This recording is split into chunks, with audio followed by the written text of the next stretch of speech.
Hello, and welcome back to Tsukhime. Alright, let's get started with today's read-through. Might be shorter today. I started late. I wanted to start a little bit earlier, but man, went back to being sick. I don't know what the hell happened there. Whatever. Okay, I can't remember whose line this is, so I'm just gonna click. Oh, okay, it's Shiki. Huh? A guess for me? Yes. She was walking around the front gate, so I called out to her. She was wearing the school uniform of your high school. And then Kohaku-san began to describe the guest's appearance. About my age, and with a slightly childish face. A cute girl, her long hair tied in pigtails. I feel as if my world is enveloped in darkness. That description. Isn't it Yumizuka Satsuki who ran away from home? She asked, "Is this Tono-san's mansion?" And they answered, "Yes, it is." Then she asked, "Is Tono-kun here now?" And then what, Kohaku-san? Yes, she seemed to want to talk to you, but she refused when I asked if she wanted to come in. She seemed okay that she would not get to meet you right now. Kohaku-san wonders aloud what it was all about, and she tilts her head. But I'm the one who wants to know. Why? Why did Yumizuka-san come to my place? I don't know, but I have a bad feeling about this. Kohaku-san, how long ago was this? It was before the end of dinner, so about 10 minutes ago. And which direction did she go? She went down the hill, toward the station, I think. Can I make it? If I get lucky, I might make it. Got it. I'll be gone for a little bit, so please keep this a secret from Akiha. I understand. If Akiha-sama found out, she would not leave you alone, Shiki-san.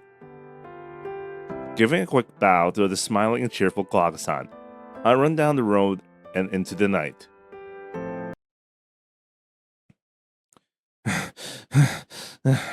Dashing with all my strength, I run toward the station.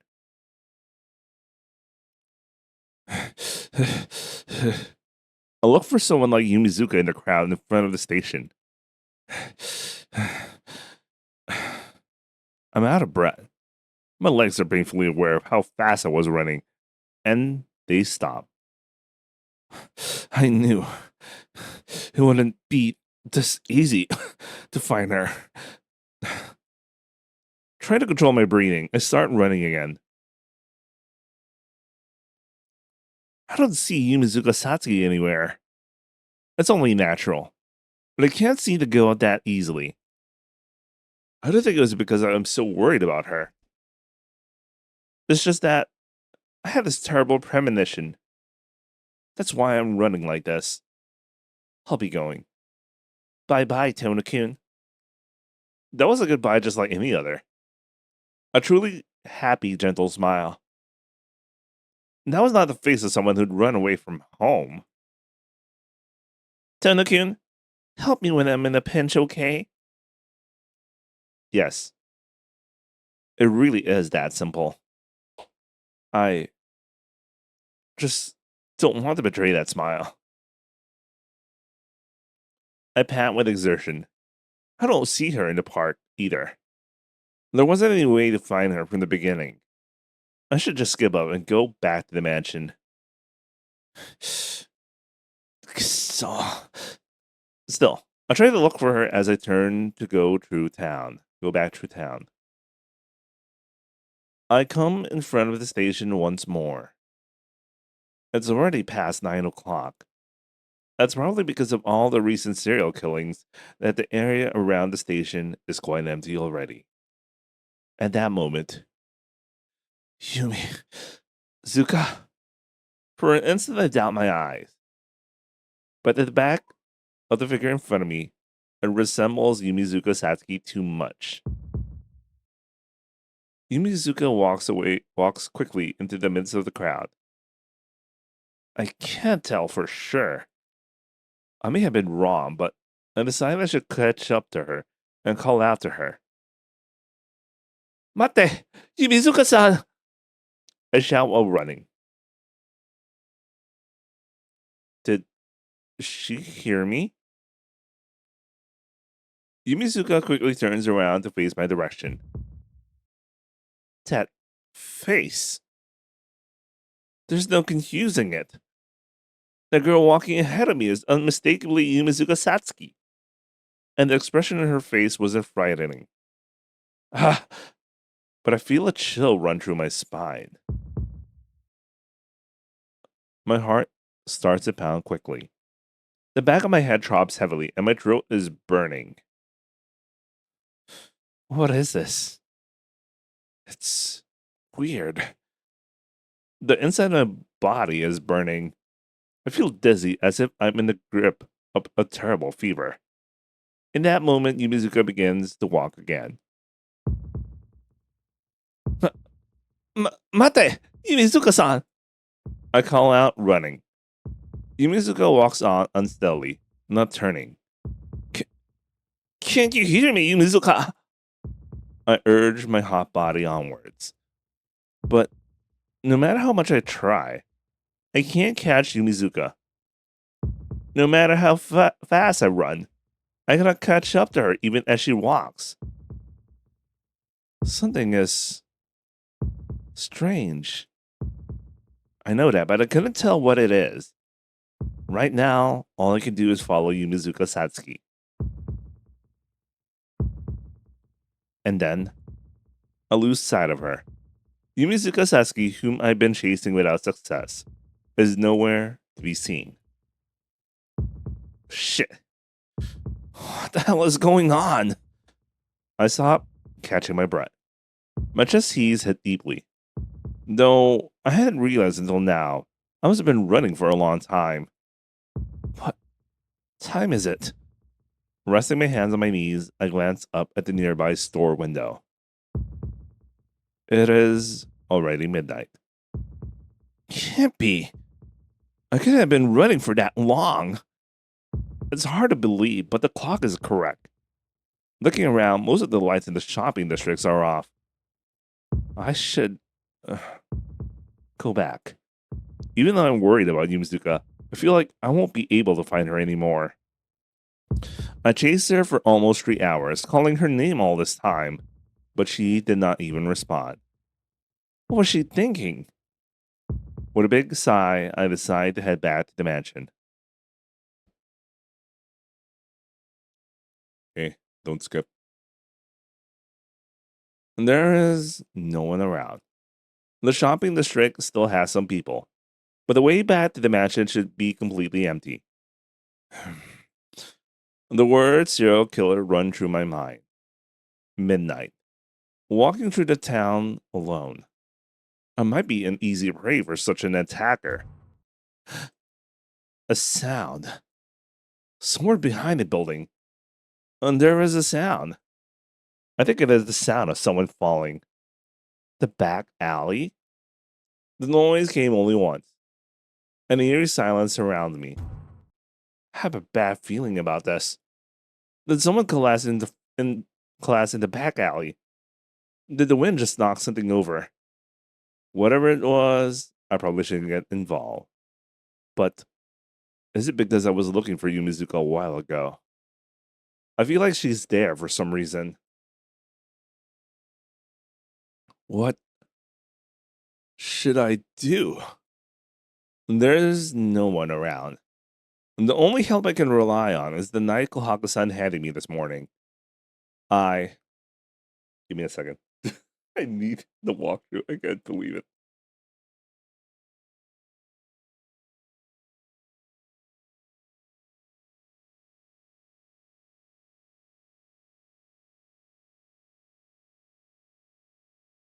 Okay, let's go.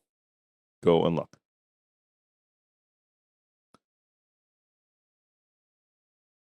I can't ignore my feelings.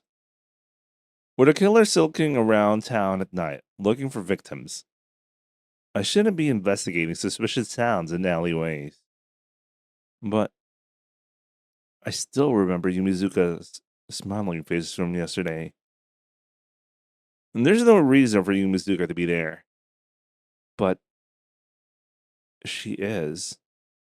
She might need my help. I'll never forgive myself if I just ignore this. Wakata. Taking a deep breath, I steel my spirit. Besides, if it comes to it, I have my eyes too. Sensei said not to use them recklessly, but she'll find it acceptable if I use it against a killer.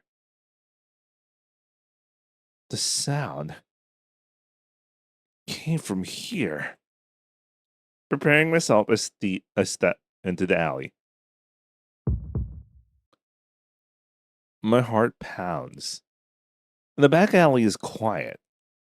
The noise came from the open area at the far end. The back of my head hurts. As if convulsing under the utmost strain, a racked spine hurts, as if it's about to rip itself out of my body. Why is it? I can't think. Yet my instincts shout at me. Don't go. Don't go any further. If you do, you won't be able to come back. But it's already too late. I step out of the back alley and into the open space.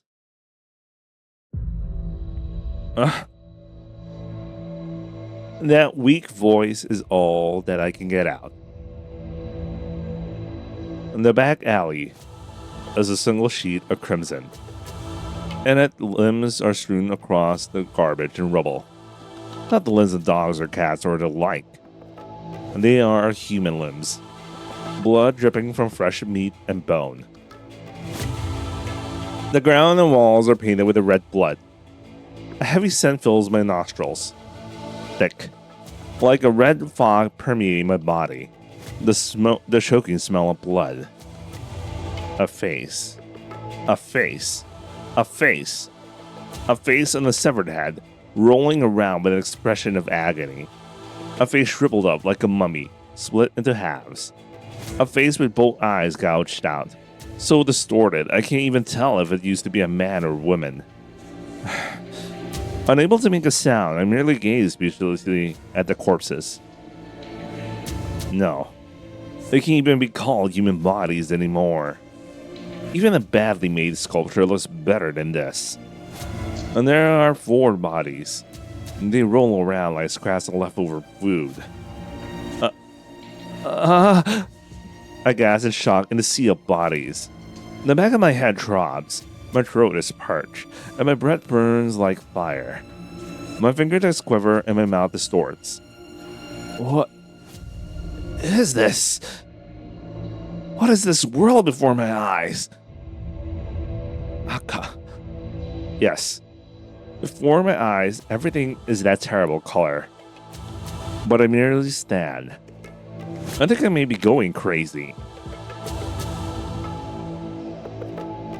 While being faced with a totally bizarre alien landscape like this, my heart screams shrilly in anticipation. A corpse against the wall moves. No, that's wrong. It's not a corpse. It's not like those scrap hands and feet. It's a living human being with limbs attached. I see something out of place. In this ghoulish spectacle, the response to see someone alive is more of astonishment than happiness.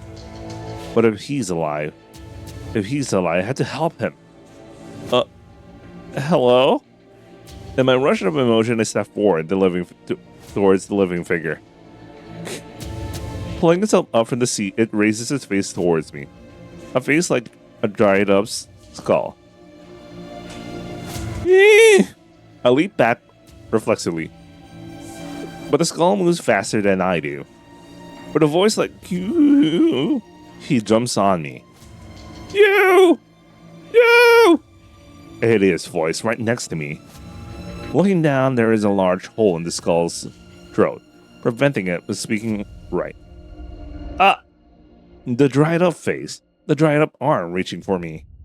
In the throat of this bag of bones, vocal cords vibrate in accord with the ghastly voice. Ah! Desperately, I tried to tear him off me, but he merely raises that ghastly voice, and I will not get off. With a creak, the skull's jaw opens. The mouth opens wide enough to rip out my shoulder with a single bite, and he approaches my face as saying, I don't want to die. Somebody save me. Stop. I can't even say stop. The guy made of only skin and bones tried to bite my head, and suddenly he collapses. And the awesome power vanishes. The bag of bones in the person's form crumbles to the ground and disappears. Softly, like a bad dream, it turns to ash and blows away. What the hell is this? A pain runs through my shoulder. My shoulders begin to turn red and swell where he grasps me. The pain is real. So this must be real. A terrible nightmare. But it can't be a nightmare because it's not a dream. Tono-kun, it'll be dangerous if you stay there. I turn towards the voice behind me. At the mouth of the alleyway where I came from, I see Yumizuka Satsuki. Yumizuka-san? Konbanwa? Fancy meeting you in a place like this, huh? As if we merely bumped into each other in the mall, Yumizuka greets me lightheartedly. Yumizuka-san! What about you? What are you doing out at a time like this? Oh, just going for a walk. But what's Tono-kun doing? Killing so many people like this is bad, right? Yumizuka says with a light smile. Killing so many people, huh? I look around me. Oh wait, that's she. And I remember the tragic scene I'm surrounded by. In a sea of blood, Tonoshiki stands like a murderer. No! This wasn't me! Oh, of course it was.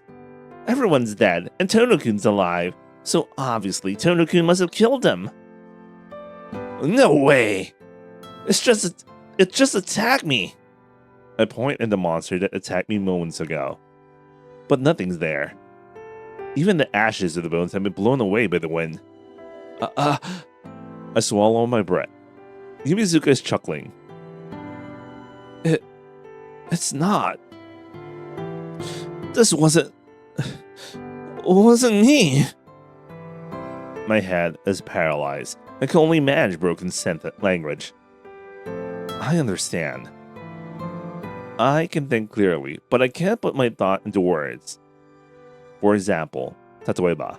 Why is Yumizuka at a place like this? Tatoeba. Why is Yumizuka laughing in the face of this tragic scene? Yumizuka-san, hi. Yeah, I know. You just interrupted someone's meal. I'm sorry for sounding mean. I always act against my feelings, so I'm always acting like this to you. Yumizuka is still laughing. It's so inappropriate for the scene. I feel a chill. Yumizuka doesn't move from the entrance of the alley. Her arms are positioned strangely, as if she's hiding something behind her back. And looking closer, and there are spots of something red on her sleeve. Yumizuka, you! Hmm? What is it? Your face looks scary, Tono-kun. She laughs again. No. Somehow this girl cannot be Yumizuka Satsuki. Yumizuka! Why are you hiding your hands like that? Have I been found out? I guess you're too observant to miss that, huh? I've always liked that about you, Shiki-kun. After emphasizing my name, She brings her hands out. Both hands are dyed crimson. Not yet dry, the blood drips off them in red droplets. And proudly, Yumizuka Satsuki is smiling. Yumizuka, your hands! Yeah, I killed those people. Oh, but it's okay. I didn't kill them because I hated them. I just needed their blood to live, so I had to kill them. She says as if it was normal. Of course I can't understand it.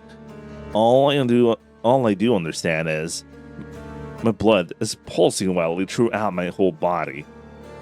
Thump, thump, thump. Like I've fallen in love at first sight with that bloody Yumizuka. I am excited. You really killed him, Yumizuka. You wouldn't believe me even though I told you it's a lie, right? Or do you think it's impossible for a girl like me to do such a thing? Her voice laughed softly.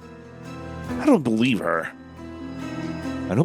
But she is definitely not telling a lie. This tragic scene is all Yumizuka's doing. Why, such a terrible thing. It's not terrible. Like I said, I didn't kill them because I hated them.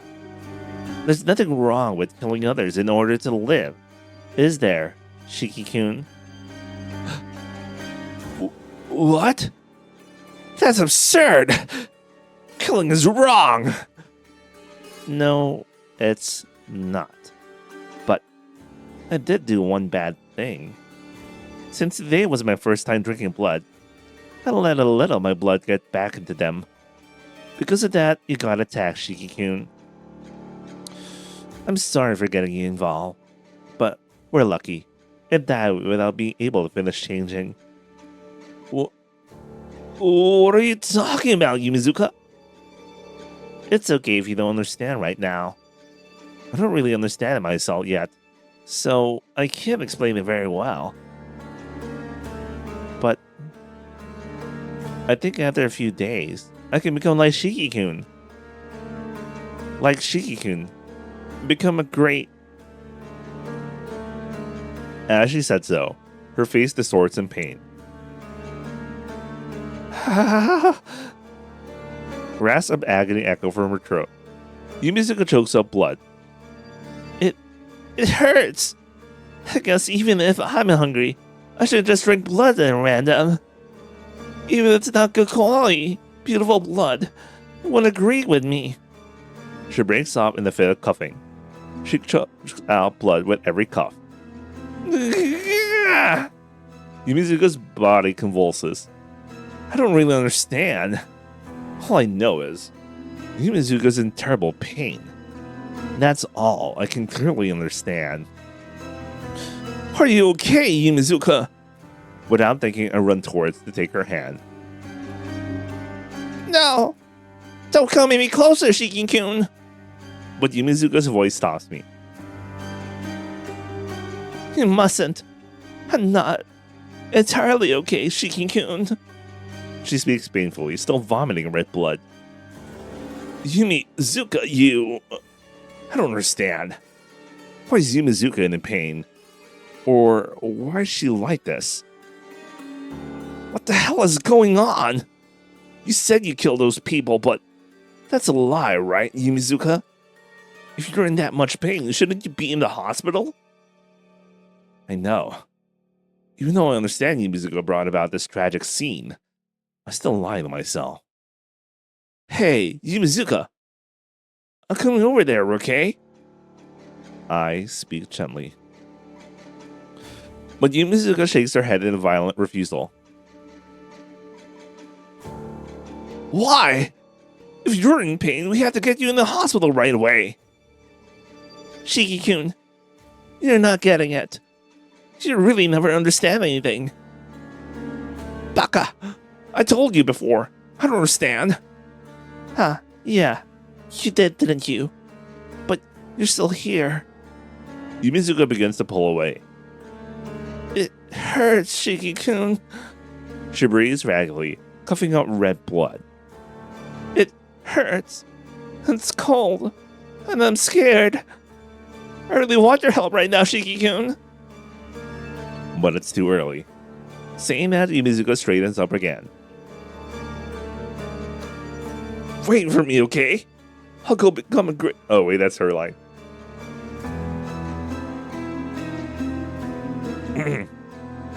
Wait for me, okay? I'll go become a great vampire. Yukitsuki. Then I'll come back to see you again. What? Wait up, Yumizuka! Yumizuka is gone. Even as I start to run, Yumizuka is long gone. Her speed is not that of a human, but of a wild beast.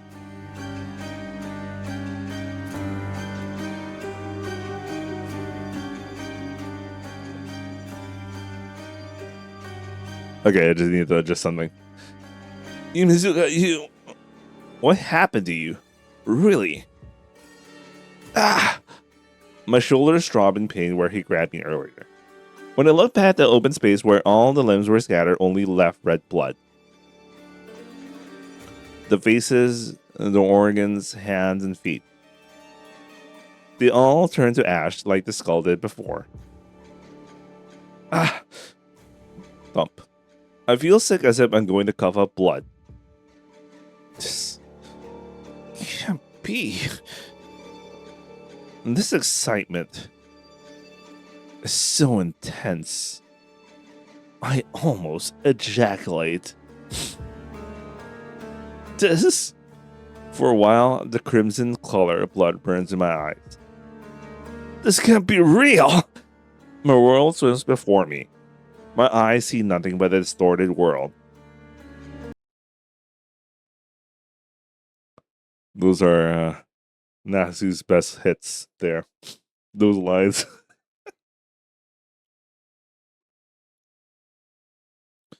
Before I realized it, I'm back in the mansion. Just like a pet somehow finding its way home, I guess. I'm on the verge of collapsing from dizziness. I didn't think I would make it back this far.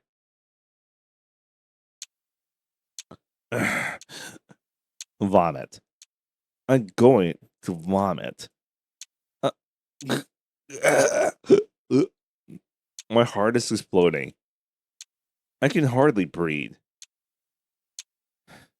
I had to hurry and rest. Since I've collapsed so many times before from my anemia, I know I'm about to faint. If I just rest my body in bed, this nausea, my exploding heart will all go back to normal. I can forget all about that, as if nothing happened and wake up to a normal day. Shiki-san, you have returned. Kohaku-san. Kohaku-san emerges from the west hallway. That's right, Kohaku-san's room is in the west hallway, on the first floor. Okaeri nasai, Shiki-san. Did you get to meet your friend? Yes, I met her. I remember as soon as I answer. The scattered limbs. Face. Face. Face. Face. The blood-stained alley. Yumizuka's laughing face and her bloody hands. Wari. I'm going back to my room, so please go back as well, Kohaku-san. I don't feel like talking with anyone right now. I leave Kohaku-san behind and go up the stairs. I collapse on my bed. My chest rises and falls as I take deep breaths. My mind feels faint. Dizziness overwhelms me. Even if it means passing out, I just want to go to sleep right now.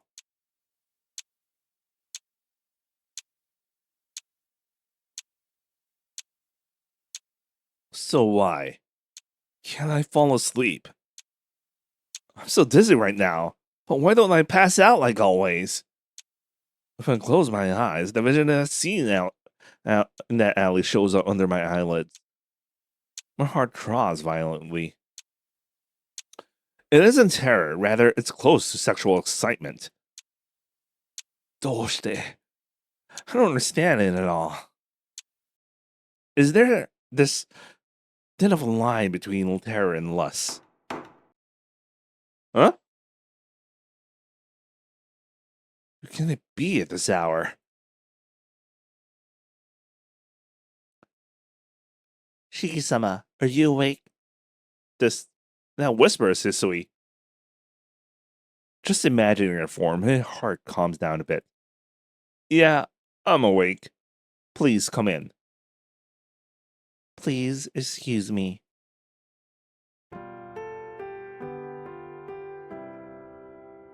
What's this? Hisui enters carrying a tray and something that looks like medicine wrapped in paper. By the way, is this is this Kohaku in disguise? I think this is Kohaku in disguise.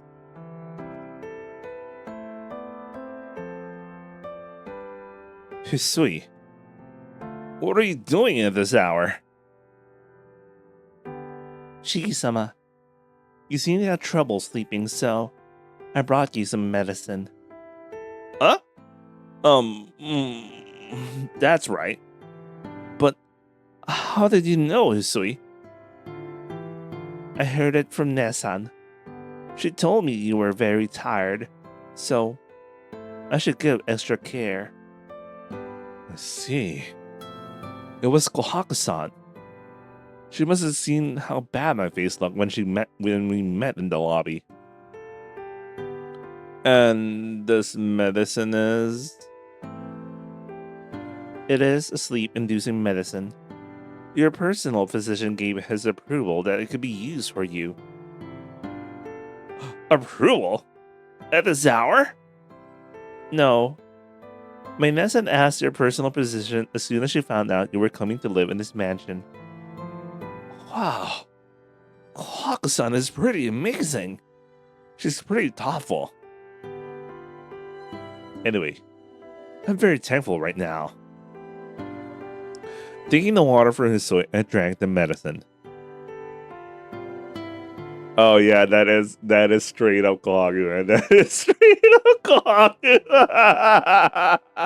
That is straight up Kohaku.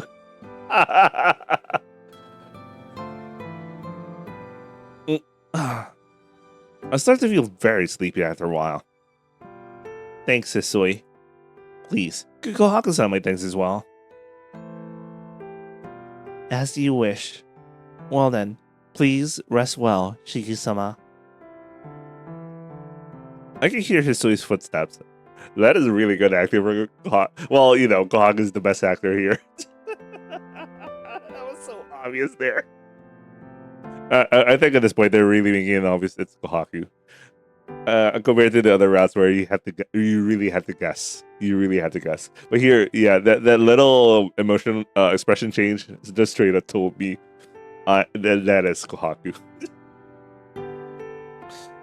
It feels like all the power is draining from my body. Feels good. I space out. As if I was passing out, I quickly fall asleep.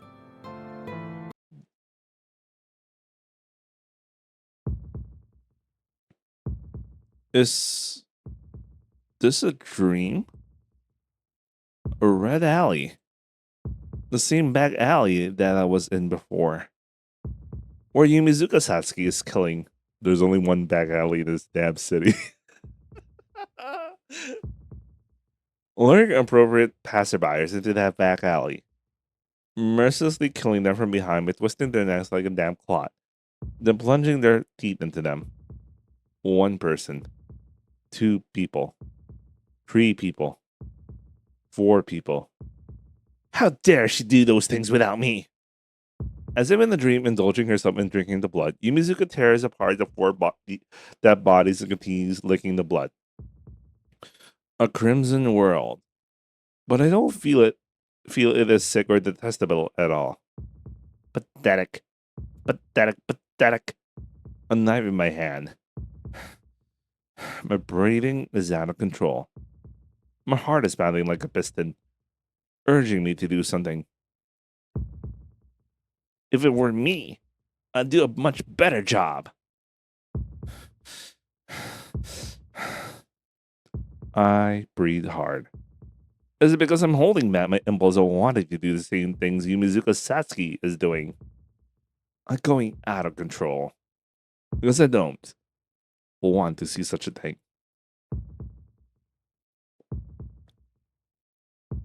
Why are you hesitating? There's no hesitation. Why are you holding back? There's no holding back. There's no point resisting it. Someone's irritating voice. I want to do what I want to do. That voice, it is my own. Yumizuka is crying. Is she crying because she's not good at killing? Or is it because she's in pain? I don't know. Worthless. Is it alright to think so? That woman is worthless. But am I the one who is worthless? Worthless ones should just be killed. Is it alright to kill the worthless? Kill. Kill. Kill. Kill.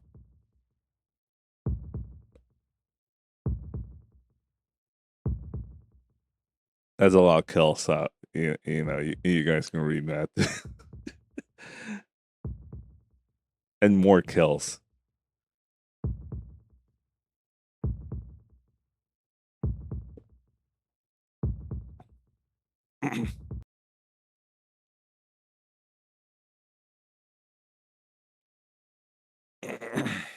Don't skip. Ooh, inversion impulse tree. Good times.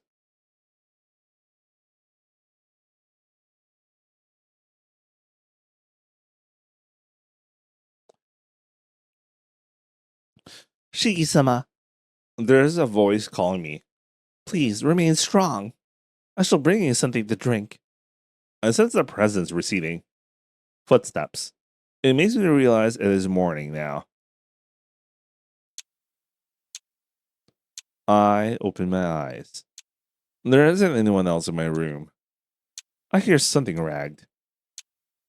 What is that noise? Speaking, I realized it was my own breathing. Uh-huh? My body stretches sweat. A tiredness suffocates me as if I just had ran a long marathon.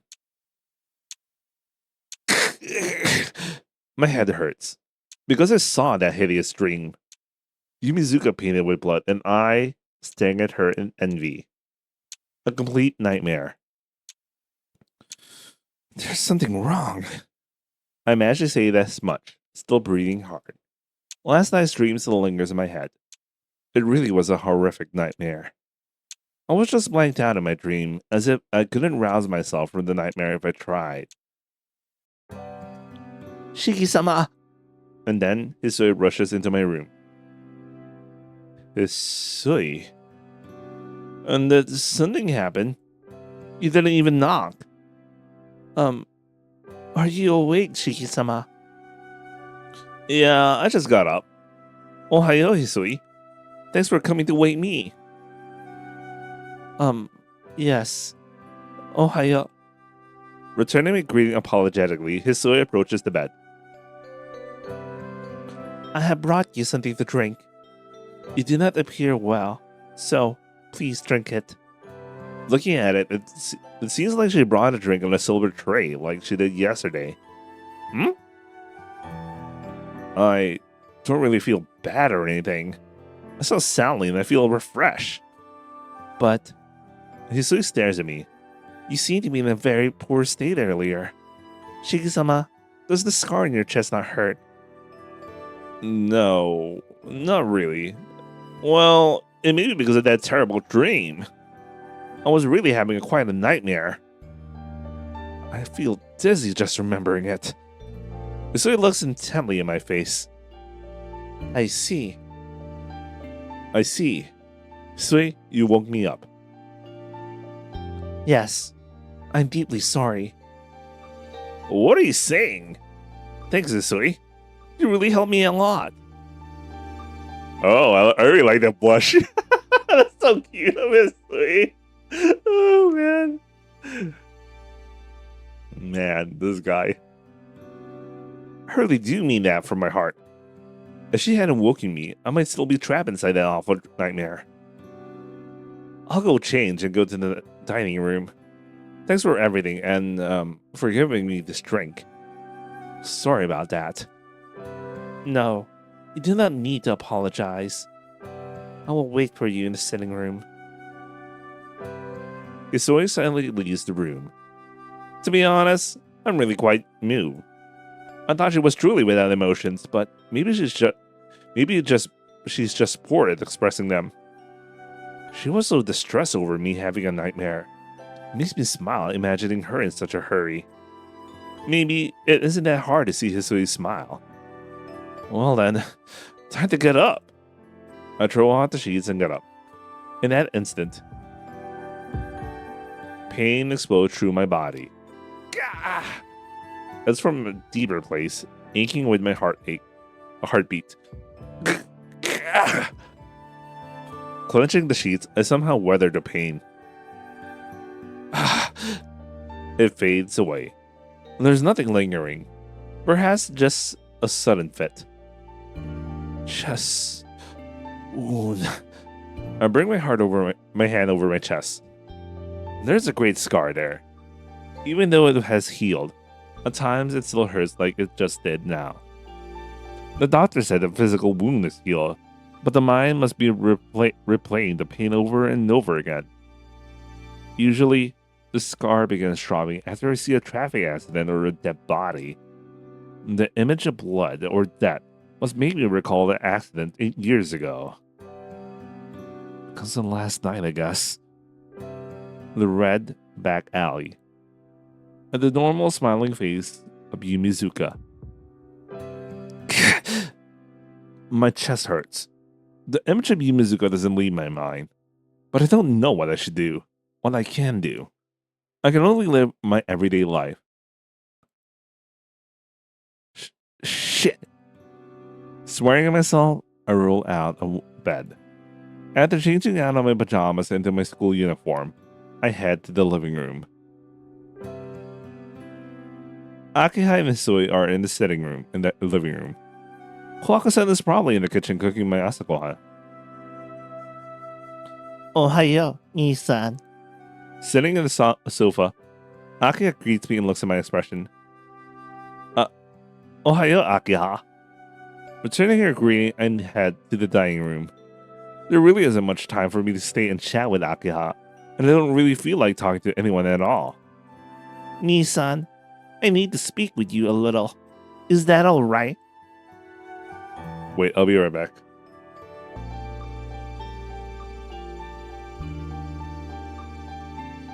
Okay, I'm back. More like the following day after. Anyway, let's start. That's fine, but please make it short since I don't have much time. I sit on the sofa across from her. Then, I will get straight to the point. Nii-san, where did you go last night? Akiha looks directly at me as she asks. Kohaku-san probably did keep it a secret, but I guess it wasn't possible to hide being gone for 2 hours. Nothing. Just went for a walk in town. I'm sorry for getting back late, but it's no big deal. Since I don't want to lie to Akiha, I answer as evasively as possible. Just walking the streets is something. You are still a minor, so please, do not wander out late at night. Even if you weren't, there have been a lot of disturbances going on. Disturbances. The killer sulking around town at night. Why? Why didn't I realize it? The killer that murders people and drinks their blood. That phrase perfectly matches Yumizuka's behavior yesterday. I shouldn't have to say this, but you shouldn't strain your body. If you come back with an exhausted face like last night's again, I'll get worried. Wait a second. How did she see his face? When did she see his face? Because there was no indication that, like, she saw him, right? Unless she was commenting about, like, his face this morning, but, like, yeah. If you're in trouble, please tell me. I may not be able to do much, but if you could. I don't want to think about it, but Yumizuka could be the killer terrorizing the town. Nii-san, are you listening to me? I'm listening. I hear Akia's voice. But the only thing in my mind is the image of Yumizuka from yesterday. Akia glares at me. So, you can't talk about your situation, Nii-san? Yeah. It has nothing to do with you, Akia. Right now, I can think only of Yumizuka. I want to be alone. And so I said that.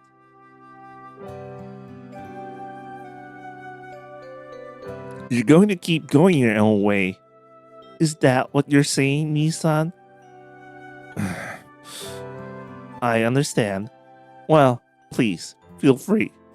If that's what you want, Nii-san, I'll do the same. Akia stands and walks out to the lobby. Shiki-sama, is this acceptable? Acceptable? Is what acceptable?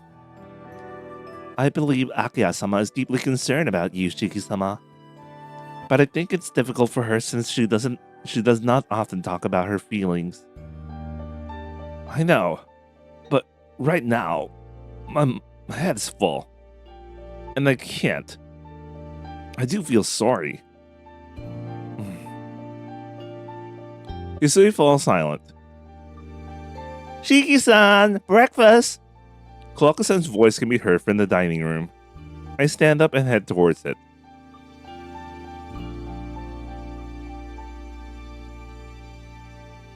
Shiki-sama, around what time will you be returning today? Since today's Saturday... no. It'll probably be in the evening. There's something I want to look for. I understand. Please, take care until then. She bows deeply. After Hisui sees me off, I leave the mansion.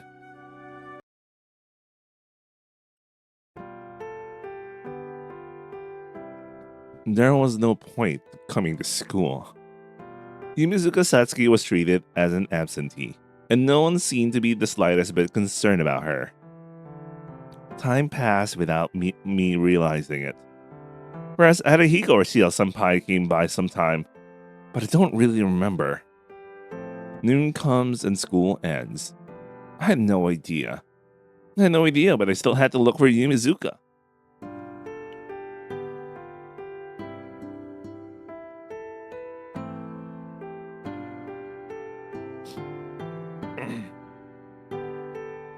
The sun sets. Even after running everywhere in town, there's no sign of Yumizuka Satsuki anywhere.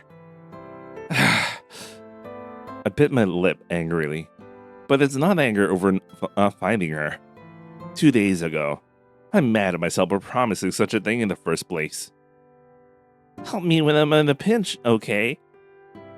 Yumizuka said that, and I answered lightheartedly. I would help as much as I could. Such a responsible answer. There's really nothing I can do. She said it hurt. I can't find Yumizuka. Painfully suffering the cold darkness. The sun is setting. I don't want to admit it, but maybe I can only find Yumizuka after nightfall.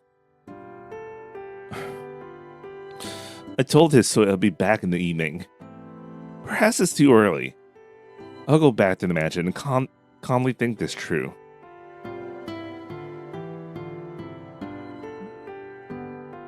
Welcome home, Shiki-sama. Hisui was waiting in the lobby. Tadaima, Hisui. Where's Akiha? Akiha-sama has not returned yet. Since she'll be late, we are to have supper first. I see. I'll be resting in my room until dinner, so I'll head to the dining room when it's time. Yes. Please rest until I call you. I turned my back to the bowing Hisui and walked towards my room.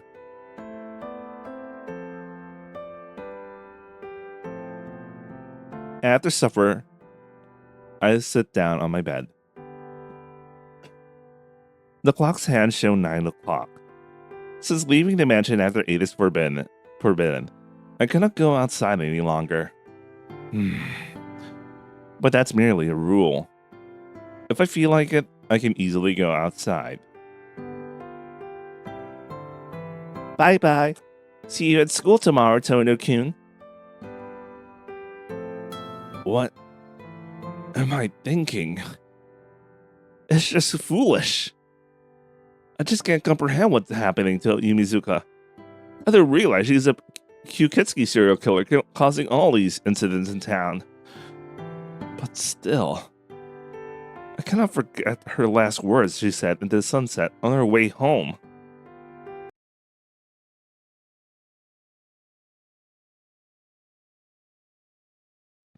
Before I realize it, it's almost midnight.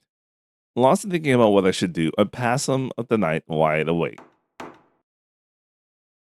Shiki-sama, are you awake? Hisui's voice. Why is she up this late at night? I'm up, but... Doshite, Hisui? Yes. I was unsure, but... if you were awake, I thought that I should tell you. Tell me what? Just a while ago, a call came for you, Shiki-sama. The message was that I'll be waiting in the park. Phone call? This late at night? Yes. The call ended before I could ask for a name. So I was unsure if I should tell you, Shiki-sama. No, that is... This doesn't require any thought. The phone call had to have been from Yumizuka. Unless you know her his phone. It just happens, man. It just happens. I mean, I doubt the class directory is updated. Like, maybe they did it in advance. I don't know, man. Thanks. But it's a little late. So I'll wait until tomorrow. She's one of my classmates, so I'll see her tomorrow. That is not true. And there's nothing wrong with smiling like that with such a strange face. Stupid, I'm not lying at all. I'm fine. I won't go out this late at night. Ake will get mad, and you will get in trouble, so there's no reason for me to do that. Hisui descends into silence. The conversation between us dies. Shigi-sama, please, do not push yourself to the hard. I already that was preempted. Too hard. Nah, I'm not pushing anything. I'll go to sleep. So please go back to your room. Hisui just looks at me. Well, good night. Not being able to endure her stare, I slam the door. Oh wait, that's his. I think that's his line. Sheesh. I can't hide anything from Hisui. I take my knife out of the drawer. I don't intend to necessarily use it, but I just feel better with it by my side. The koan? Why would you call me out at this hour? Muttering, I think back to those foolish tales. Kyukitsuki can only move during nighttime. So, supposing that's true, then Yumizuka didn't call me out at this hour. It's more like, if it wasn't this hour, then she couldn't call me at all. Gomen, Hisui. Even I think I'm stupid. You told me not to strain myself. But I can't just sleep like this. Apologizing to the empty room, I quietly leave the mansion.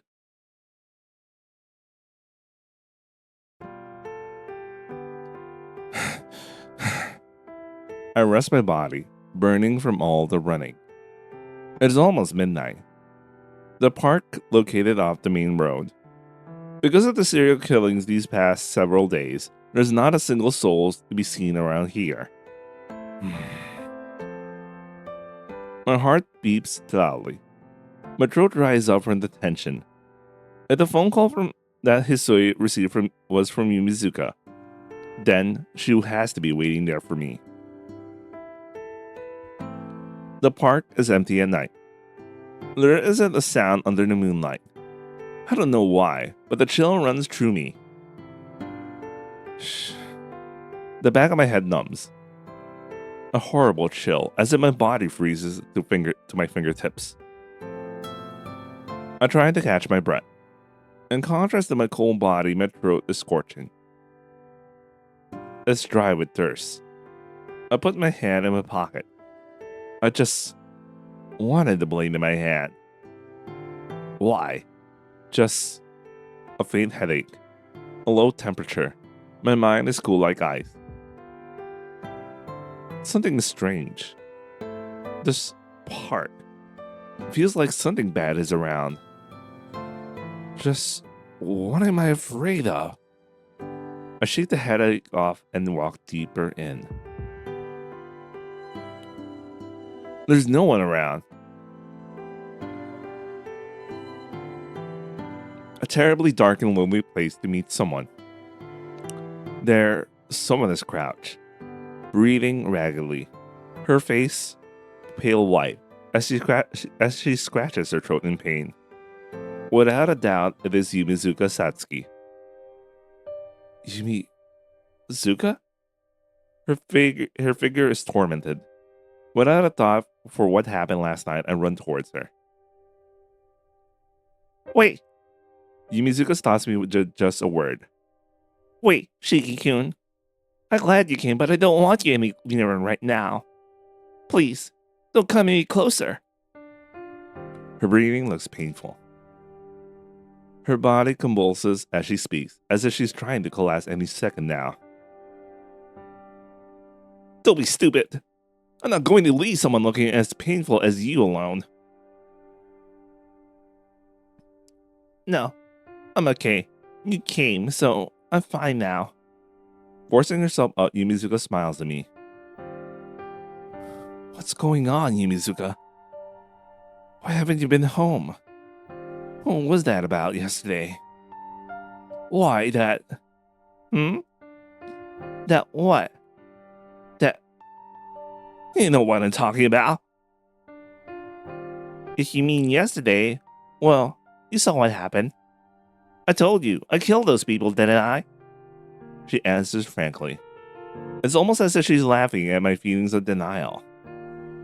Then, the recent killings in town were all you're doing, Yumizuka. I don't like to say it, but that's the way it is, yeah. What do you mean, that's the way it is? It's just the way it is. I kill those people, and I'll keep killing them. I'll keep on doing the same thing. I can't just lie about it, can I? Yumizuka, you... Please, stop calling me that. I'm calling you Shiki-kun. So it's only fair for you to call me my first name too. Well, I take a deep breath. Yumizuka is still like before. Even though she acts like she used to. She says some pretty scary things. When I think about it, I look foolish. I could never talk to you like this for all the years I watched you from afar. Yumizuka? I was always watching you, Shiki-kun. Even before I was safe in that warehouse. I was always watching you. I'm really a coward. I always just agree with people around me. I smile when it seemed right. Before I knew it, everyone was treating me like an idol. So, school wasn't fun for me. But that changed after you talked to me in the second year of junior high, Shiki-kun. Huh? Yeah, it's not something you'd remember. How can I put it? You were always natural, never showing off. Probably didn't even think about what you said back then. What can I say? Just as Yumizuka says, I remember nothing. I don't know what I said to her, even if I talked to her back then. It's okay. Don't make a face like that. We were only hanging out with Inui-kun. So it was normal for you to ignore other classmates. But that was okay. I was happy at just being in the same class as you, Shiki-kun. It was my goal to talk to you and let you call me Mizuka-san. Now that I think about it, it was too small of a wish. She recalls nostalgically. Those ancient days. Like she's remembering something that happened a long time ago. I was always watching you. I knew you'd never notice me. But I watch you anyway. Well, to be honest, I'm happy, but I really like that expression change there. Do you like me, Shiki-kun? How can I answer her right now?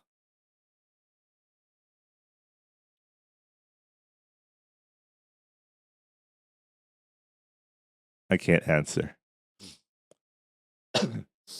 Number one's for the number one is Akia route, right? And then 2 is Hisui. And I can't answer is all right, let me double check.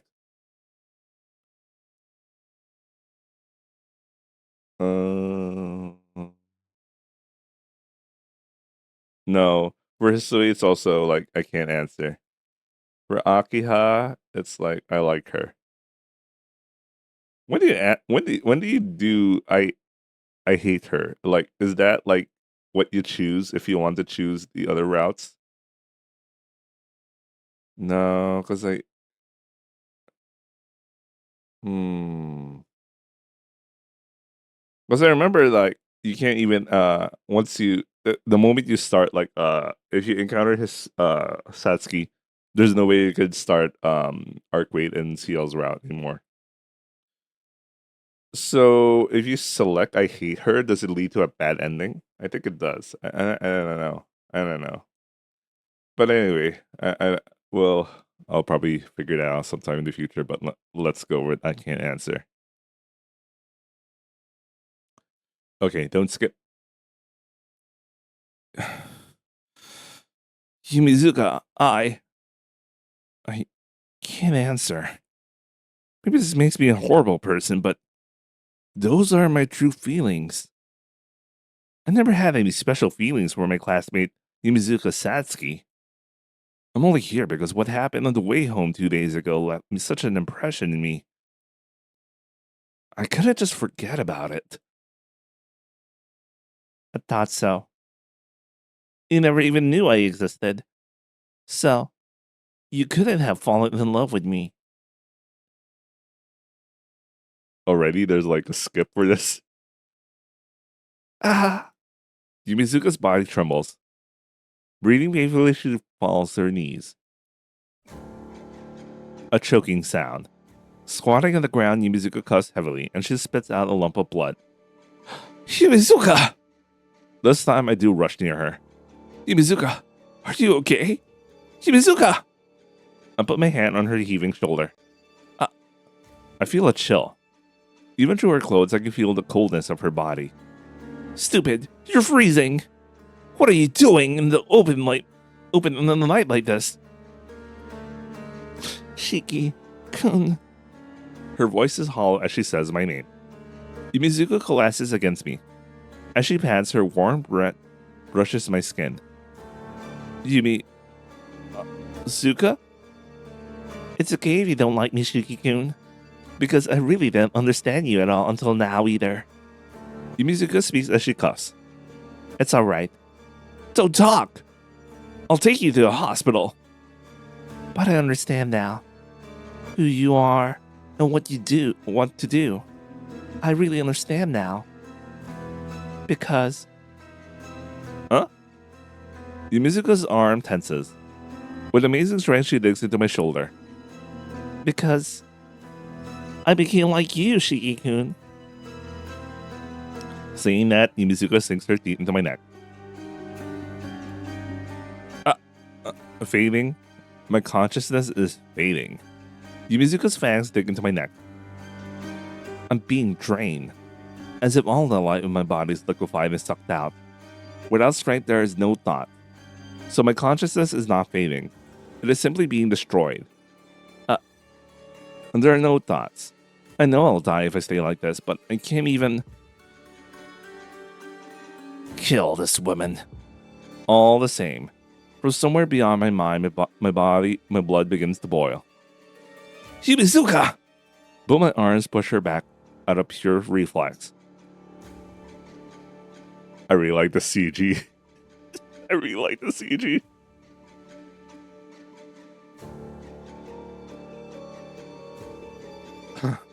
She falls right on her behind. Water! I stand up. But I can't. I'm so exhausted, I can barely even lift an arm. Yumisuka sits as if in a drunken stupor. I can't see her face clearly. Everything dims as my consciousness fades. I can't control my body either. All that exists is pain in my neck. Blood gurgles forward. Anyway, Yumisuka's teeth marks remain in my neck. And through those two deep holes, something black is being poured into my body. A pain. A pain as if my spine is about to be ripped out. In pain, I claw at the ground. But there is no relief. I cannot move since Yumisuka has drained everything out of me, and the pain pours into me like a black snake. I cannot move, so the black thing crawls and twists as it pleases inside me. I clutch at the ground. With glazed eyes, Yumisuka looks at me. Yumisuka, what have you? It's okay. It only hurts at first. First, it hurts, but when the blood mixes, it should die down. It's like, I think I understand what Nasu was going here. Anyway. Don't worry. I won't kill you. I poured my blood in properly, so you won't collapse and crumble away like those failures like last night. You will only look at me from now on. Yumisuka whispers joyfully. What are you talking about? Yumisuka? I'm saying that I'm making both of us the same, Shiki-kun. Sucking people's blood instead of eating normal food. Nocturnal and able to walk under the sun. You're going to be a different creature. What is that? Ridiculous. That's just like... Yeah. Like a cute getsuki. I didn't really understand how I became this way either. 2 nights ago, I went out to check the rumor. Oh, that's still her. Okay, let's go back. 2 nights ago, I went out to check out the rumor that you were walking around in the shopping district every night. And then, when it came to, I was lying down in that back alley. Back then, I thought it was just cold, dark, and painful. But it's strange. After a while, after my body has changed completely, I understood a lot of things. My body hurts because it's being destroyed very fast, and the sunlight acts like the catalyst for that. And if I want to stop the destruction, I need the genetic information, the same type of living organism as myself. Yeah, I don't understand the logic that well, but it was plain enough what I had to do. I was cold and I was lonely by myself. I didn't want to disappear, so I just grabbed a random person and sucked his blood. And you know what? It was really delicious. The pain went away and I thought I could do anything. But it was so nice that before I realized that it was all gone. The man was all shriveled up like a mummy, and it felt really bad. Though I thought to myself that I was turning into a monster, both in mind and body. But I had to do it in order to live. Like I said, I didn't kill them because I hated them. I suck blood the same way you people eat animals. So I decided not to think about it too deeply. What? What is this? Is it okay to kill other people in order to live? Deadeye. But it seems I've become a proper Kyukitsuki. Tonight's meal was quite fun. Until now, I've been sucking blood since I was cold and in pain. But now I'm getting the hang of sucking blood. It's becoming more interesting. You understand, don't you, Shiki-kun? You are a much better killer than I am. What? What are you talking about, Yumizuka? Didn't I say it before? I was always watching you. So I know your gentle side. And your scary side. I never talked to you because I didn't understand your scary side. I understand now. You're the same as me. Nah, Shiki-kun. Even you were thinking you wanted to kill someone without love or having anything to do with it. Don't be ridiculous! I never even once thought that. I'm not being ridiculous. I never understood the fragile air about you. But now, my body has changed. Even I can understand. Shiki-kun, just you being there is flirting with death. That's the kind of person you are. Like me, someone who has to kill people. Your need to kill others is the same as the need to breathe, right? You know, I was really happy yesterday. It was the first time I was happy after becoming this way. Because I finally understood you. Shiki-kun, I never really knew you before. Shiki-kun, you're the same, right? You see someone and for no reason your heart drops and your throat goes dry. Seeing red blood, you enter a stupor like you were drunk from alcohol, right? Stealing the life of others, changing the life of others, isn't it so exciting? So fun! That's a lie. That feeling. I never.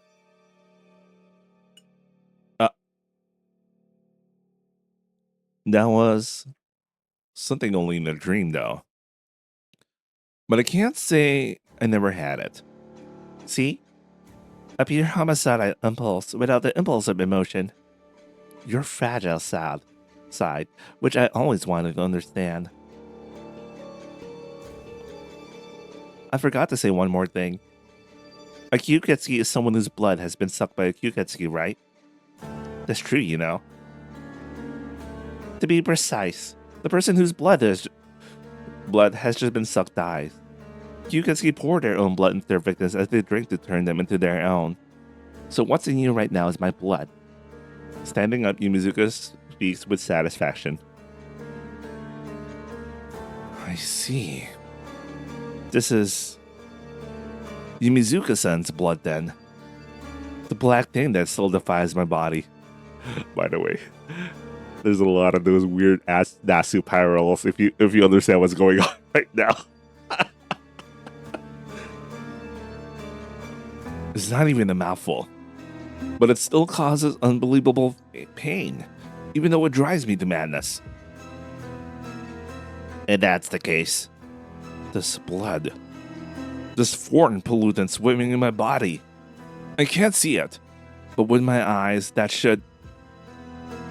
First, because of my crawling on the ground, my glasses have fallen off. The lines. I could see the point of that foreign substance. Then kill. I stab the point with my knife. I thrust the knife into my body, but it does not cut any of my flesh. What it killed is not me, but the foreign object. Now, it's been long enough. Stand up, Shiki-kun. I hear Yumizuka's command. The pain fades. I can control my arms and legs again, and I can finally stand up. Good. Wait. The sprite. I really can't wait for her route. I actually have no idea what her route's going to be like.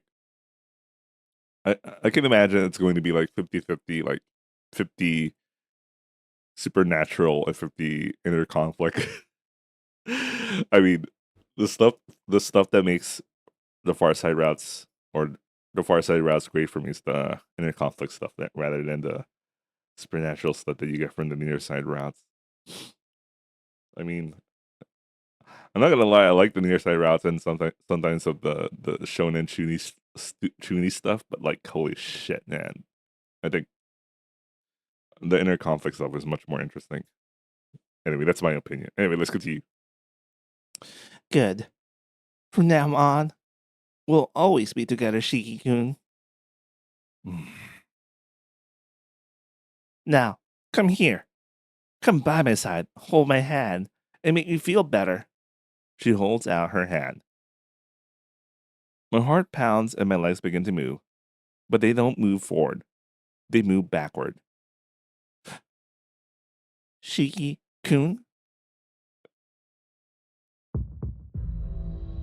Kill. Yumizuka's bewildered voice. Thump. My heart begins to scream. My throat becomes dry. Every nerve in my body recognizes the person in front of me as an enemy. Kill.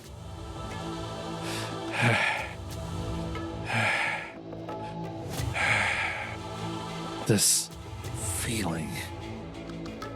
Wait, I'll be right back.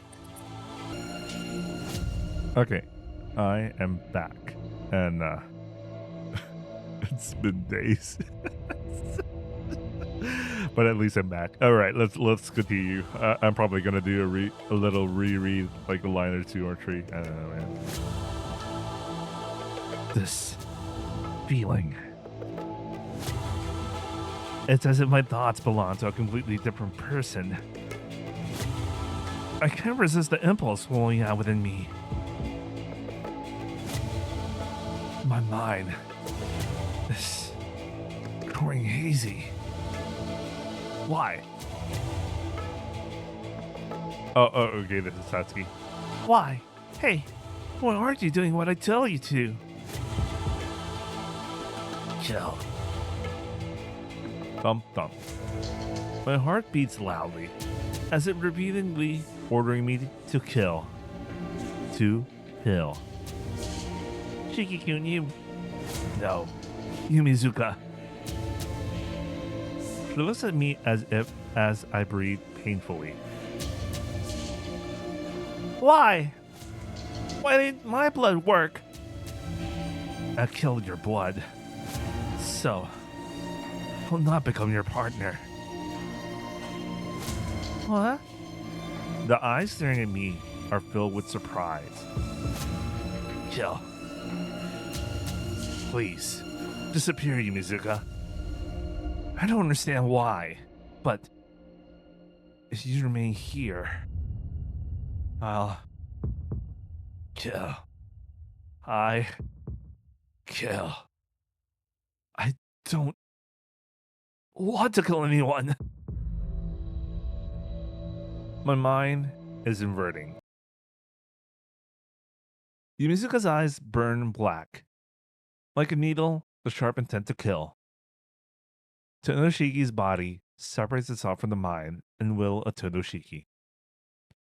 I look at my list as I pick up my knife. Oh, you're serious now, Shiki-kun.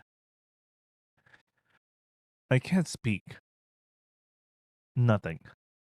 The thought of responding doesn't even occur. My field of vision shrinks to nothing.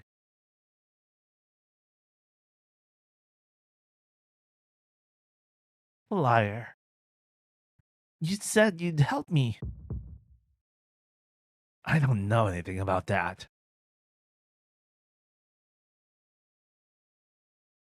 Fine. If you won't cooperate, I'll kill you first. There'll be plenty of time to give you my blood after that. Well said. For a miserable failure. I can only hear the voice. There are no thoughts. My body kills the body of Yumizuka in return, who is trying to kill my body.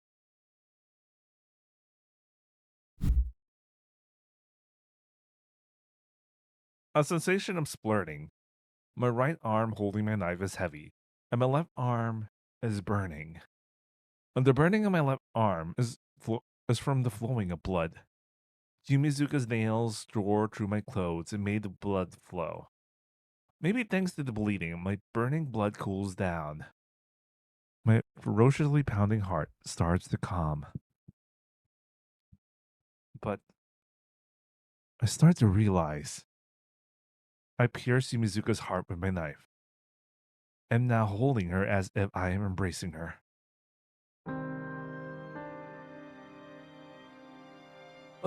What? This is a continuation of my nightmare. Without knowing it, I killed Yumizuka Satsuki. Why? Yumizuka's body up against mine is frigid. There was never any warmth to begin with. Her body's like pure ice. Isn't doing anything but embracing mine. Suka. My fingers holding the knife shake uncontrollably. Shallow breathing filled the air. Mine and hers. What have I done? I don't want to kill her. I didn't even have a single thought of hurting her, so why? I hear Yumizuka's voice right next to my ear. She's probably going to voice her grudge. She asked me to help her, but all I did in response was to kill her without even thinking. I'm so happy. But Yumizuka, with a gentleness like she were having a dream, said those words. Why? Because this was the first time you ever seriously looked at me. That's why I'm so happy. That makes me your first time, Shiki-kun. Thump.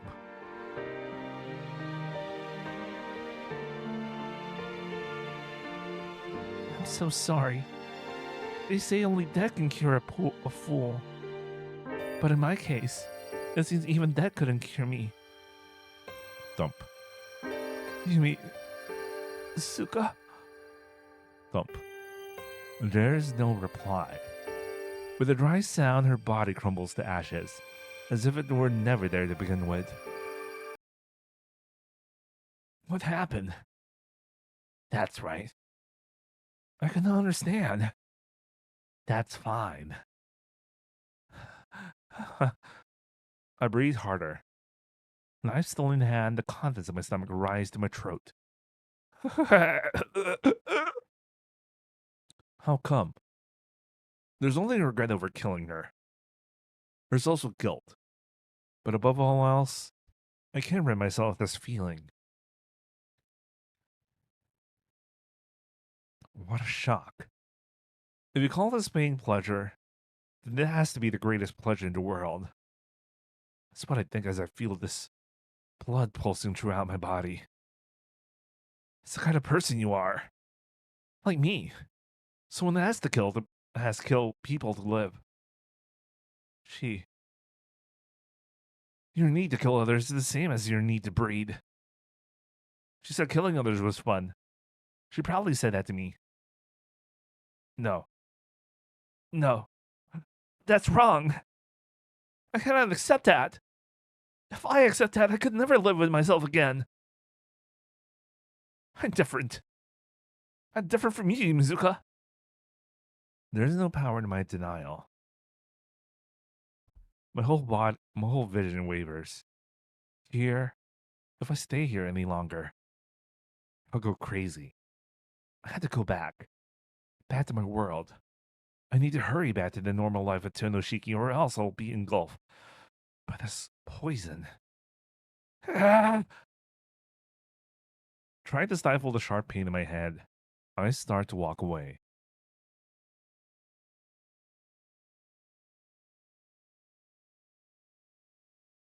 No, don't skip.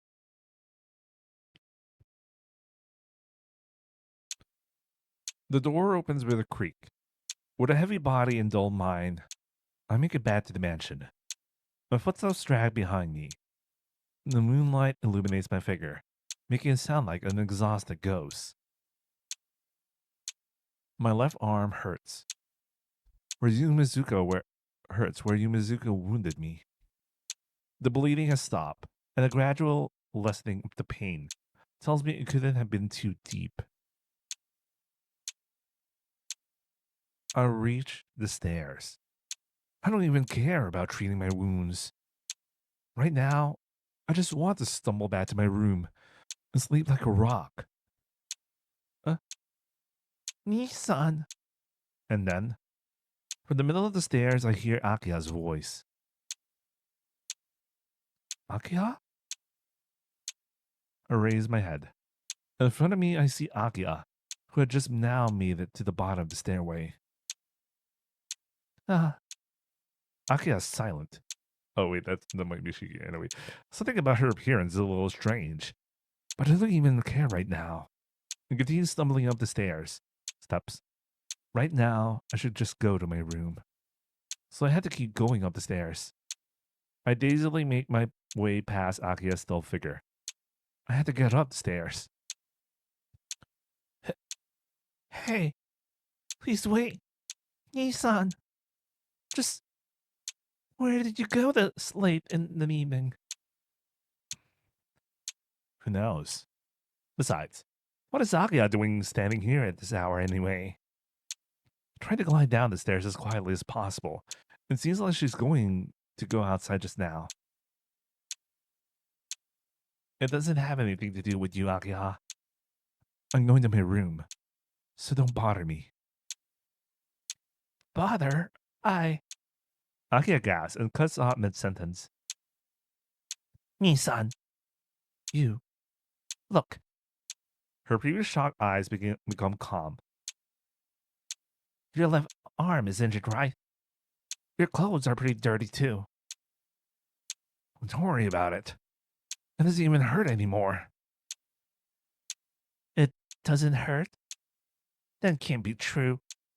You look like you could collapse at any moment. And there's blood clotted all over your left arm. Goodness. Just what in the world were you doing, Nissan? I can't answer and only avert my gaze.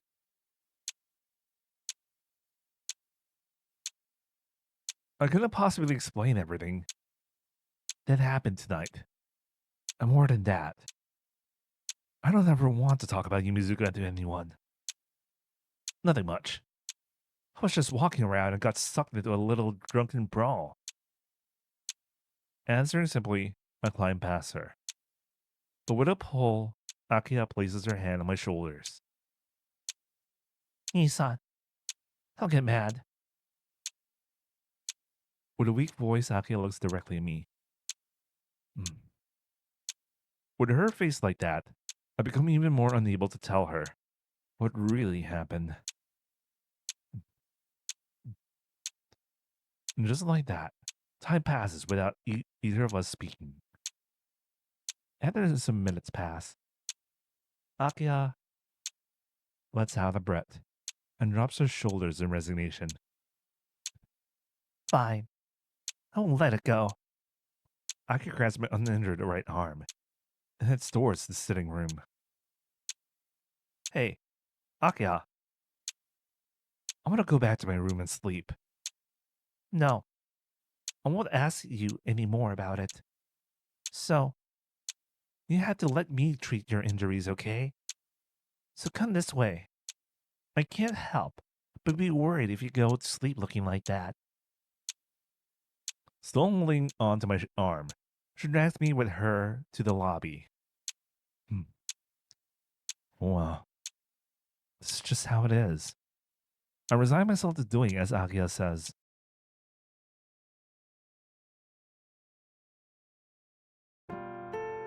The treatment was quite simple. I guess it was really not that bad to begin with. After applying some disinfectant and wrapping the wound in gauze. Anyway, my treatment is over. After finishing that simple care by herself, Akia takes a towel soaked in warm water and wipes my face. All finished.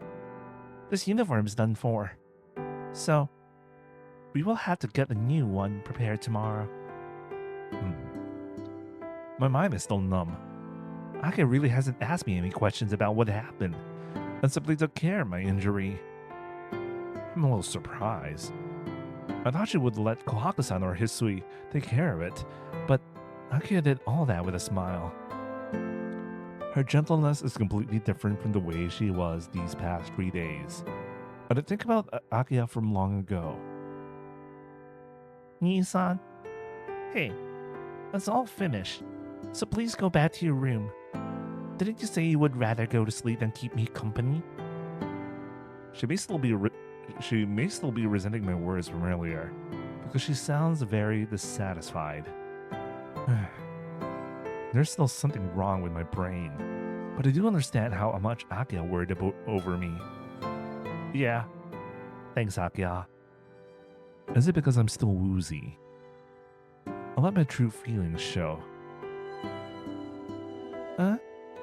Akia's face turns red, and she shrinks away from me. Oh. I don't think it was anything to thank me for. It would help me if I was hurt, right, Nii-san? That may be true, but it makes me happy. Stuttering, I finally realize it. I'm quite emotionally detached right now. But I honestly am happy that, rather than Kohaku-san or Hisui, Aria was the one that treated my wounds.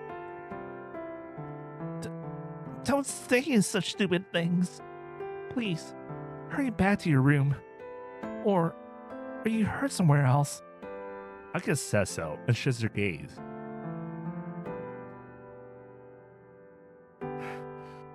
Nii-san, your shoulder. There's blood. Akia places her hand on my shoulder. She peels back my shirt. Nice. Nice. My exposed shoulder and neck. Imizuka's bite marks and dried blood are still there. Nii-san, this... In that instant, the air freezes. The fang-shaped wounds on my neck. I don't know how to even begin to explain that and descend into silence. Akia slowly leans her body towards mine. Nii-san, there is still blood flowing here. Her voice is terribly taut with strain. The grip of her hand on my shoulder becomes stronger. Her body stops in a position somewhere between touching mine and not. Wait, let me progress a little bit more. Okay, that's her voice. What should I do? We should stop the bleeding, right? Her voice sounds delirious. Akiha? I call her name while assailed by the unspeakable disquiet. There's no reply, but instead I feel a warm sensation along my neck. What? My voice fades away. Akiha's face is right next to mine. Oh. Oh man. God, wish that were me. The sensation of rubbing. A contact. Wetness. Aki. Huh? My numb sense of reason can't grasp what's going on. A hesitatingly touching tongue. Oh. God, wish that were me. That should have been me. The red tongue that fearfully touches my neck. Shaking. The shaking fingers that embrace me. The warmth of Akia's body. They're the best lines. This is why we love Nasu, man. This is why we love Nasu. Akia's licking the blood dripping down my neck. But it really isn't anything to be alarmed over. It's just like what you would do as a kid to stop the bleeding. But it feels so sweet. I can't say anything. Akia must think the same way. She just, for no reason, presses her teeth against my wound. All of a sudden, a sound comes from the lobby. Ake pulls her back. Uh, I'm so sorry, Nissan. Her face appeared red. Ake runs away. Huh? Left by myself in the sitting room, I reach my hand up to my neck. Her warmth still lingers there faintly. She didn't have to run away, I murmur to myself and shake my head. Licking the wound like that. I did a lot of that as a child. To Akia and Kohaku-san when they got hurt. But that's just an act for childhood purity, only done as a child. Both of us are grown up like this now, and being the opposite gender, can't really use that method anymore. What is she doing? She was acting pretty strange. Well, I guess I'm also strange right now. As if in a dream. I can't recall what exactly happened. Even what Akia and I just did. I feel like it'll all be a dream tomorrow morning. And I reach my room. I lurch into my bed and collapse. Tiredness closes in around my brain. My exhaustion is more in my body than my mind. My body must be trying to halt everything in order to quickly heal its exertions. Before that, I take a deep breath and trace my fingers along my neck once more. I'm a little surprised. The 2 fang marks. The blood really must have stopped by Akia's lips.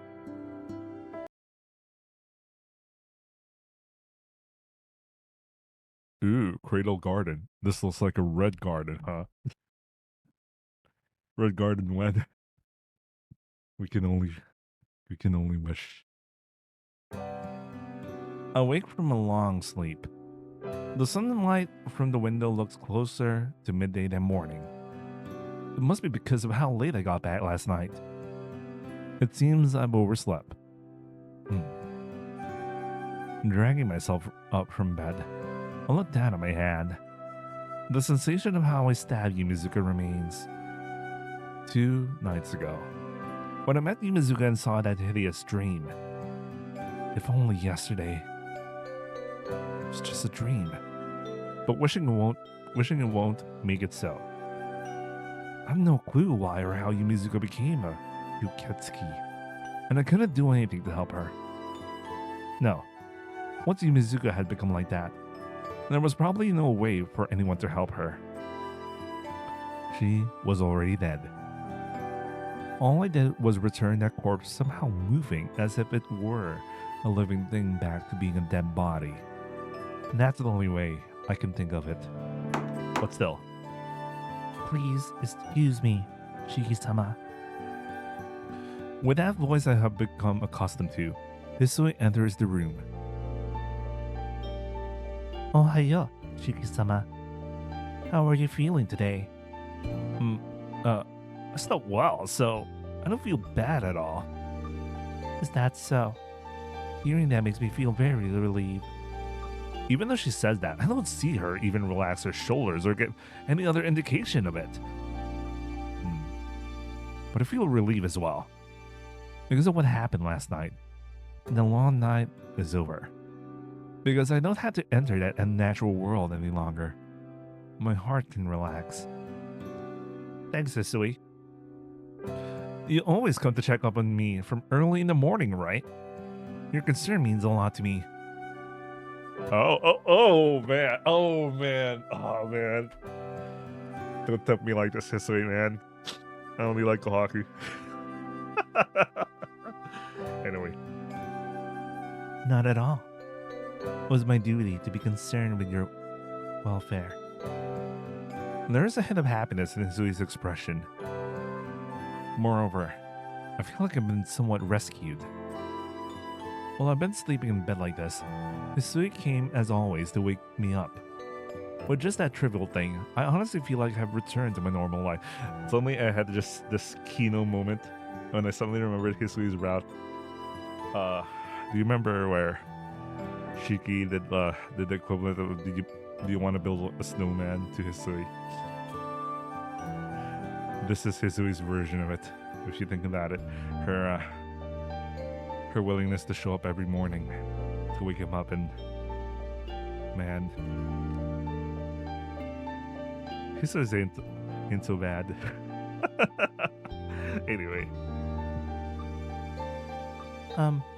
Shiki-sama, this is somewhat difficult for me to say, but can I? difficult to say. If it's about me sleeping till noon, I really can't do anything but apologize. No, that is not what I meant. But it is perhaps related to when you went to sleep. Hisui fidgets with her fingers as she struggles to come up with the right words.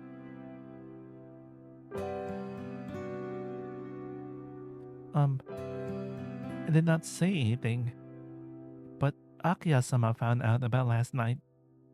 Huh? About last night? What? I mean, when you left late last night, Shiki-sama. I unconsciously turned my eyes away from her. I thought I managed to slip away undetected, but I should have known Hisui would still find out. Shiki-sama, your return late at night has gained the attention of Akiya-sama. So, I believe you will be asked to explain yourself sooner or later. She is in the living room and may be angry. Oh, that's still her line. She is in the sitting room and may be hangry. So, please be prepared. I see. I got it. I'll be prepared. But if it's about last night, then Akiya definitely knows about it already. And after that, it was Akiya who took care of me when I was in this complete stupor. About that, will it be occurring again? I cannot stop you, but if you continue doing such things, I must tell Akiya-sama. No. Nothing like last night will ever happen again. Everything has ended last night. There won't be any phone calls anymore. Yes, it really has ended. With these words, it truly is over. Warida. Yumuzuka Satsuki Is no more. The Kyukatsuki sulking the streets has vanished, and I, with my own hands, sent away a classmate who said she liked me for all eternity. Yusui looks at me with a painful expression in her face. Jeez, if Yusui is making that sort of face, then it must look terrible right now. Well, I should get up sooner or later. Yusui, is Akiya still here? She's an awfully busy person. So, does she have a routine on her day off? Yes, she does have plans during her day off, but today she is still in the mansion. She has plans. She's still here. I don't quite get it. But, well, I'll go and get change. So please, head to the living room before me. Yes. Well then, please excuse me. As usual, Hisui walks away without a sound. But I forgot something really important. Hisui, Yes? What is it, Shiki-sama? yeah, I forgot to say something. Thanks for coming to wake me up. It's a little late, but ohayo, Hisui.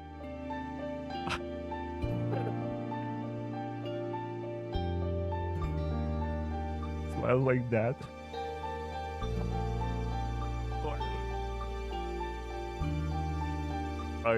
This is so, man. This is so.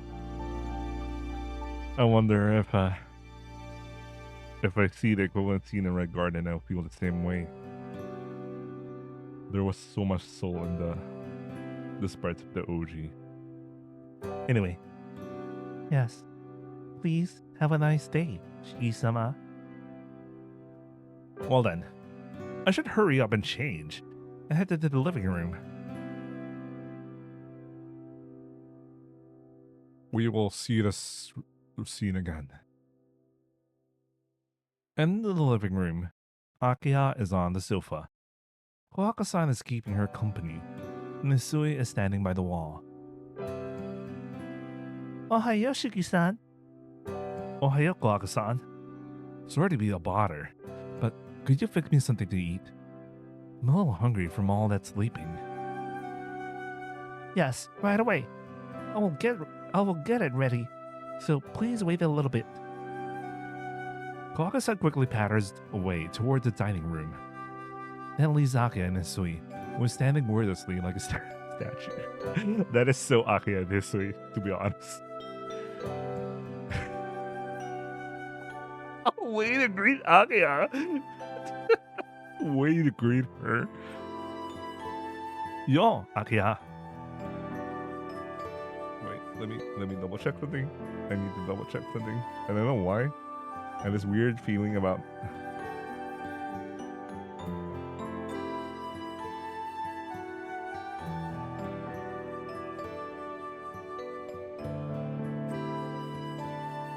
Okay, I was I don't know why. I feel like I was worried about the mic connection for some reason. Anyway, yo, Akiha. Good morning. Akia just looks at me with a satisfied look on her face and doesn't return my greeting. Like Hisui warned me, she seems angry about last night, telling me in the morning that leaving late at night is forbidden, only to find me leaving late at night. It's only natural for her to be angry. Akia, last night was... Nii-san, sleeping this late. Just, what were you thinking? Well, Go, man. Jeez, I'm not mad about that. It's your day off. If you've chosen to sleep until now, it's your laziness that angers me.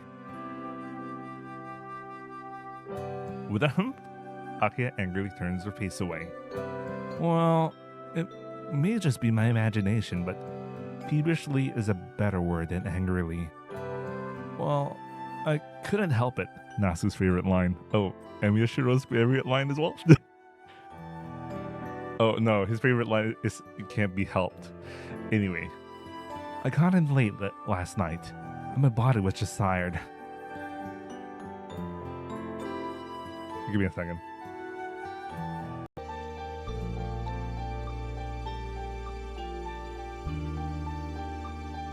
Okay, I am back. Can't believe I already have like an after hours work call again. I'm already my first day back from vacation. Anyway, notice how I'm much more productive when it comes to uploads when I work on days I work. Anyway, let me reread this. Well, I couldn't help it. I got in late last night, and my body was just tired. That is entirely your fault. Staying out until way past midnight. Just what kind of lifestyle did you have when you lived with the Arimas, Nii-san? I had a strict curfew there too. I wasn't allowed to leave at night and... Oh, so that's it? At the Arima's house, you followed the rules, but you come here and break them. Sumari, you won't even follow my simplest requests. In that case, I may have to resort to corporal punishment. Corporal punishment. God, I wish that were me. Anyway. The fury of her intent also flows through her eyes. How do I say this? She has to be joking. Only, she doesn't sound like she's kidding. And it's really frightening. Corporal punishment? Akia? You're starting to frighten me. That was just an example. Staying up real late like that, and just sleeping until you feel like getting up. Of course I should be very strict. Aka gives an audible groan. I hate to admit it, but she is right. Besides, Nissan, shouldn't you let Hisui wake you up in the morning? It is a good thing today is Sunday, but you always lays around in bed too long, Nissan. Akia? Maybe it's not my place to say, but it's not like I'm sleeping in because I want to. What? So, how come you always sleep in until the last minute every morning? You don't know how I feel when I wait for you until the last minute and... Akia-sama.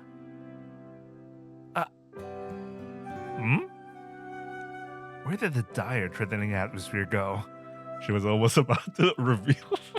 She always waits for him. Man. Where did the dire, threatening atmosphere go? All of a sudden, Akia descends into silence. Hey, Akia. I said so before, but waking up past 7 o'clock in the morning isn't intentional. Even I would like to get up earlier, but my body doesn't listen to me when I tell it. If you want to help me wake up earlier, please buy me a really powerful alarm clock. I'm sure that'll get me up. Nissan, this may be a stupid question, but did you ever tell Hisui what time you wanted her to wake you up? That's right. I forgot such a simple thing as that. Oh yeah. Because it comes every morning to wake me up, so it's alright for her to do that. So, Hisui, can you please wake me up at 6:30 each morning? It would really help me out. I swing around to face Hisui. She stares right back at me.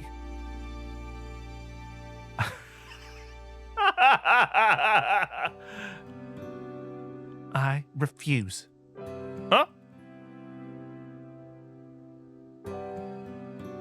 Forgive me, but I refuse to wake you up, Shigi-sama. Well, I don't know what to say. The shock put my brain on hold. Looking at the situation, Akia is also gaping at Hisui in surprise. Hisui, why can't you wake up Nissan? I'm unable to undertake such things I cannot do. I didn't think I'm able to wake up Shigi-sama with my own power. Unable? Why not? I unthinkingly entered their conversation. Hisui continues staring at me. These past 3 days, all my efforts were fruitless. Shigi-sama, do you remember how many times I called your name this morning? No, I don't remember. I woke up from your voice? I thought I woke up by myself. That means there is no memory for me of me even calling out. Akia-sama, that is the situation. Oh, I see. Akia says. Looks over at me teasingly. How do I say this? It would seem my standing here has just been lowered quite a bit. In short, you tried repeatedly to wake up Nissan, but there isn't even the slightest reaction on his part. That's how it is, Hisui. Hisui nods silently. I nod silently as well. I see. The truth is, Hisui has already been trying to wake me up early in the morning. I don't want to say it myself, but I must really be good at sleeping in. Nissan, why are you looking so proud of yourself? Nothing. I was just surprised about how daunting it is to wake me. I understand. Wait, I don't know who this is. Okay, that is Akia. I understand. Hisui, just like before, please try wake up Nissan as much as you can. Hisui nods in his head. It seems like the conversation is finished. In the end, it may be just me waking up whenever I feel like it again.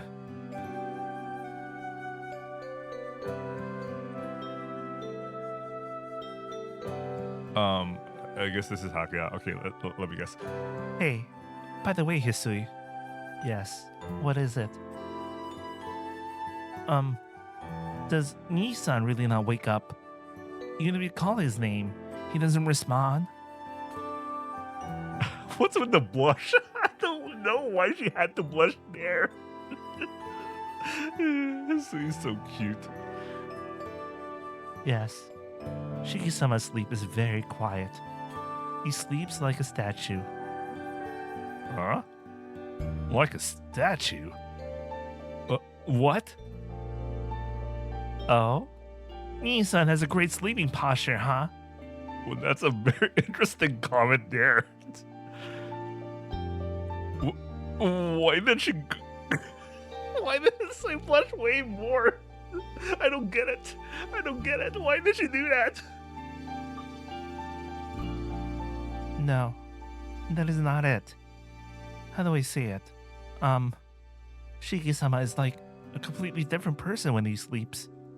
I had never seen such a peaceful sleeping face.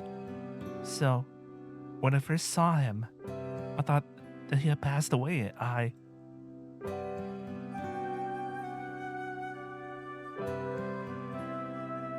Oh, that is so cute for Hisui. So, it is not quite that he is hard to awaken, but it seems very rude to do so. So, I cannot help but be very gentle. When Shiki-sama is about to wake up by himself, warmth returns to his white face, and I know he will wake up soon, but... Looking down, Hisui talks about how I look when I sleep. I can't help but feel embarrassed. Come to think of it, a sleeping person is completely defenseless, and after listening to that explanation, I flushed as red as if she said she saw me naked. Hisui descends into silence, and Naka is obviously trying not to look in my direction. The air has become a little heavy. Thanks for waiting. Shiki-san, breakfast is ready. Jesus Christ, I wonder why I do this. Maybe I shouldn't. A bright voice saves the situation. Thanks. Well, I'll eat up. Yes, please take your time eating. Turning me back to Kohaku-san's smile, I head to the dining room alone.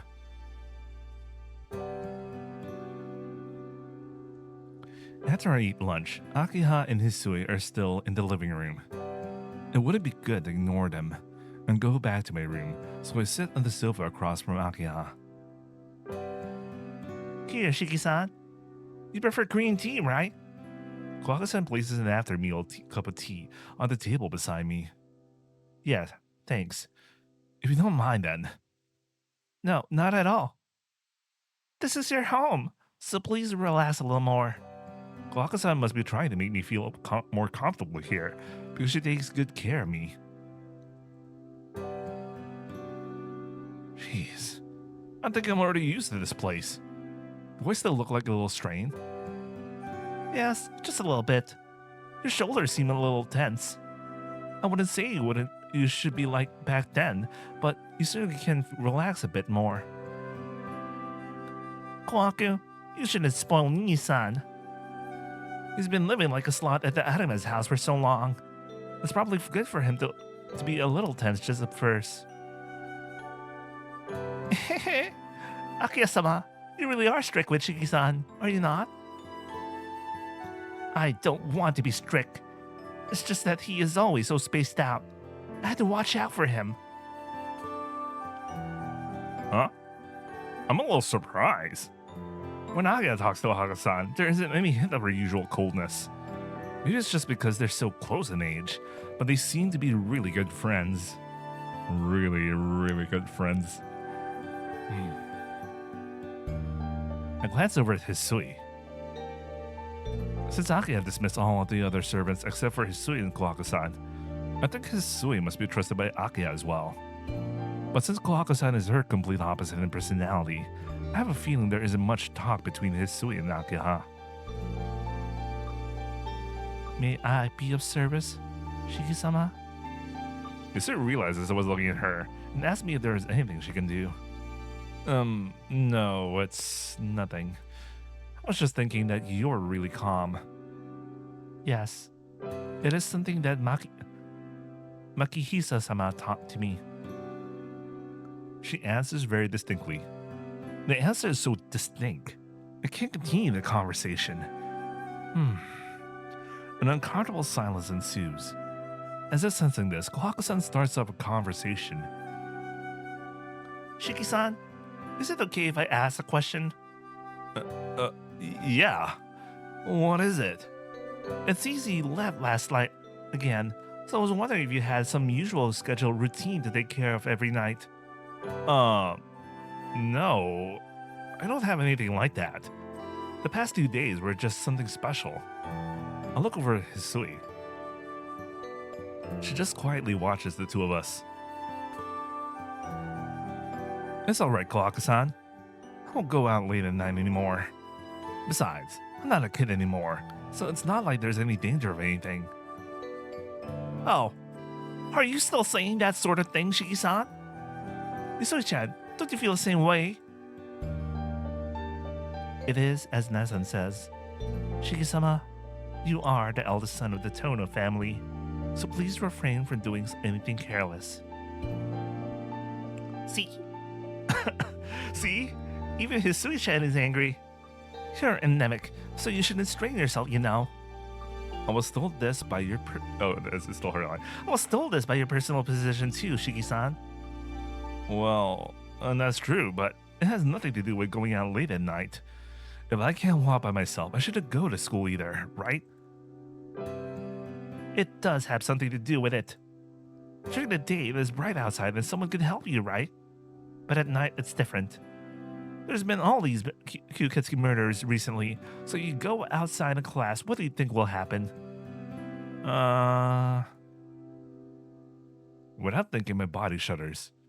Just hearing someone else use the word Kyuketsuki like this really reminds me it was Yumizuka killing those people. No, it's okay, Kohaku-san. There isn't a Kyuketsuki out there anymore.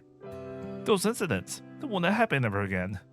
Besides, because oh wait, let me chill out. Because Yumizuka Sasuke is no longer in this world. Oh? Is that true, Akia-sama? I haven't heard anything about it. The one to ask Nii-san, since he seems to know something about it. Oh yeah. There was a victim from your high school, Nii-san. You're 2 class 3 your class, right? Huh? There wasn't a victim from a class. Ah, Shiki-san. Didn't see the news this morning. Last night, they found a large quantity of blood from someone named Yumizuka Satsuki in the alley off the main street. The blood seems to have been there for a while. But for the amount of blood there, they say she is more than likely dead. My heart starts to throb violently. The fact that Yumizuka Satsuki is dead, I know that better than anyone else. But when they say that she's dead, it sounds like You killed her, didn't you? to me. Nii-san, what's wrong? You're really pale. No, it's nothing. My mood starts to sink. Thanks to Hisui, my heart was able to be calm. But with just this conversation, I almost collapse. Is my heart really this weak?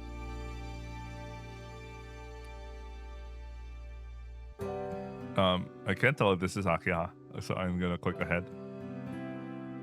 Okay, it is Kohaku-san. Minna, let's have a broken party tonight.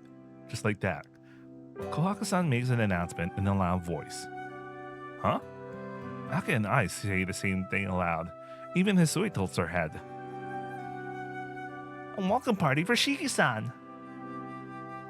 Everyone is here, and we haven't even celebrated Shiki-san's arrival yet. So tonight should be Shiki-san's welcome party. Desho? Kohaku-san looks at me and smiles. Crap. Why are Hisui and Kohaku-san so able to read my feelings? Ake-sama, is that acceptable? If you allow, we can start the preparations right away. Yes, Nisa has finally come back, and we haven't even done anything. I think it's a good idea, but Hisui, you agree, right? Yes. If it is acceptable to Shiki-sama, I don't think it will be a bad thing. The three of them turn to stare at me. You have already viewed this scene. Would you like to skip? Don't skip. Yeah. I've decided not to have any regrets. I don't want Kohaku-san to worry about me. I'm in favor. I'm not about to turn down my own welcome party, am I? It's decided. Well then, I'll prepare the food. Hisui-chan, can you take care of my work for today? That will be fine. Sweeping the lobby in the east building.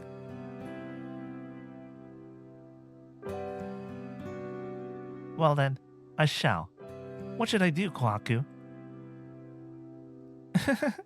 Hakuya-sama and Shiki-san should rest in their rooms. I'll prepare dinner early to make time for the party, so if you have anything you need to do, please try and be done by then, okay? Kohaku-san goes into the kitchen, Hisui out to the courtyard.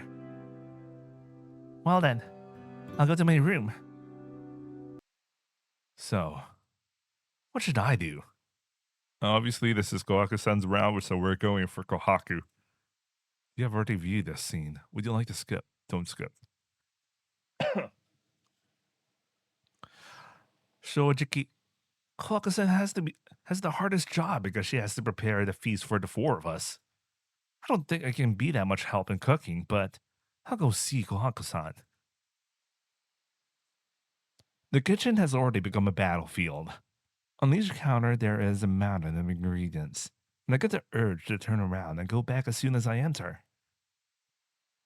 Shiki-san, is there anything I can do for you? Kohaku-san peeks her head through. No, I was just thinking. Maybe I could help or something. But it seems like I've entered a world where I shouldn't be. That really helps. To tell the truth, I was thinking of going to ask you for some help. Really? But I don't really have any cooking skills, so I'm not sure if I could even help, Kohaku-san. Not at all. It is something anyone could do. Come on, please. Lend me a hand. Kohaku-san takes my hand and pulls me with her. Not really understanding what's going on, I end up helping Kohaku-san. After calming down a bit, I realize the kitchen is actually pretty small for a mansion so large.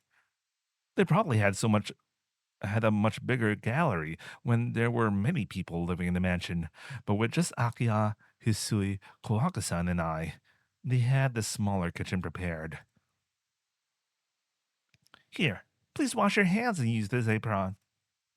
I don't know whose taste this is a reflection of, but she hands me an apron that says, quiet, unsociable person on it. I'll start you off with a simple task, Shiki-san. When it's all done, I have another task just for you. Kohaku-san is in a good mood. First, I had to take the shells off of these shrimp. Wick, wick, wick. The sounds of a knife lightly hitting the cutting board. Kohaku-san's hum. It's a hum. Sorry. Okay, that's a hum. Kohaku-san's humming fills the kitchen. ... She must be immersed in cooking because she doesn't say much. As for me, I actually enjoy peeling the shrimp and keeping on peeling the skin. You know, this really brings back memories. Before the incident and before I left the mansion, I played like this several times with Kohaku-san and Akiha. We were young then, We didn't even think about how we were the opposite gender. We were just in this spacious mansion, and all we knew was the continuous fun of every day. We played around so much, we forgot about all the things that bothered us before.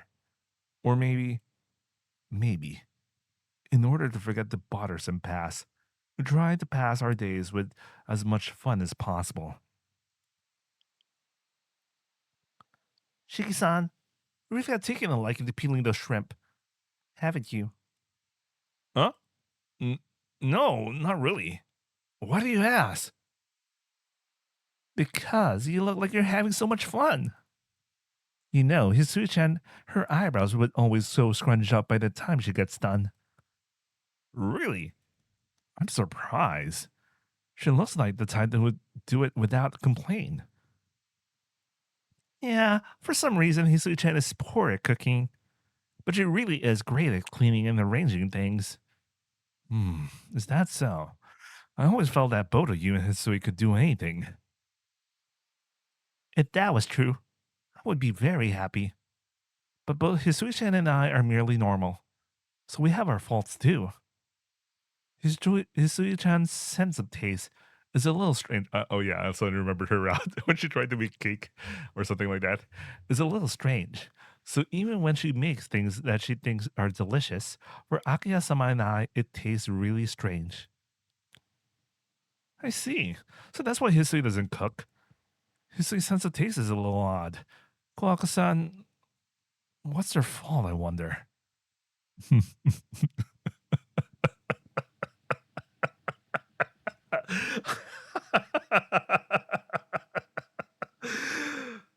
I do wonder. Anyway. Well, come to think of it, you and Hisui are different in your own ways. Kohaku-san, you were always cheerful, while Hisui stayed in the mansion back then. Oh, did they look that cheerful? I thought I was always watching you all, though.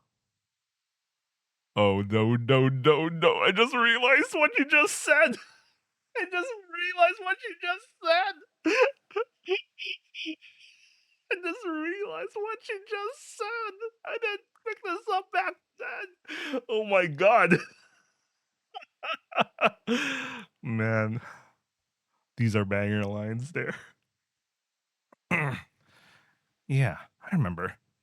You would always run around with us, but you would tell us to stop doing dangerous things and look out for us. I really do remember. Playing tag in the courtyard of the mansion. Trying as hard as we could to catch my old man's carp in the pond. Hey, remember that time? The time when we left the mansion from the gate, right? We didn't know the way they'll get back, and we ended up calling the mansion, and one of the mansion's servants had to come pick us up. Yes, and after Mikihisa-sama really did yell at you. Everyone was playing with you, but somehow you ended up being the only one. We did so many things, but in the end, you always save Akiya-sama and me from getting in trouble. She giggles as she speaks aloud nostalgically. What's this? Talking about old times. I really feel like I have returned now. That's right. I really don't have too many memories of this mansion. But talking about old times, honestly, makes me feel nostalgic. But my memories aren't just happy ones. But I did treat Hisui poorly. That girl was always in the corner of my heart. And then I was never able to have that true conversation with that girl by the window. That girl. She was always watching us from the window. Always. It struck me. That lonely face looking down. I always thought it would be great if she could come and play. But still, before I left the mansion, she gave me that one parting gift. That's right. She was always shy even then. So, I never knew what she was thinking. I always thought if Hisui-chan was happy, it wouldn't matter what happened to me.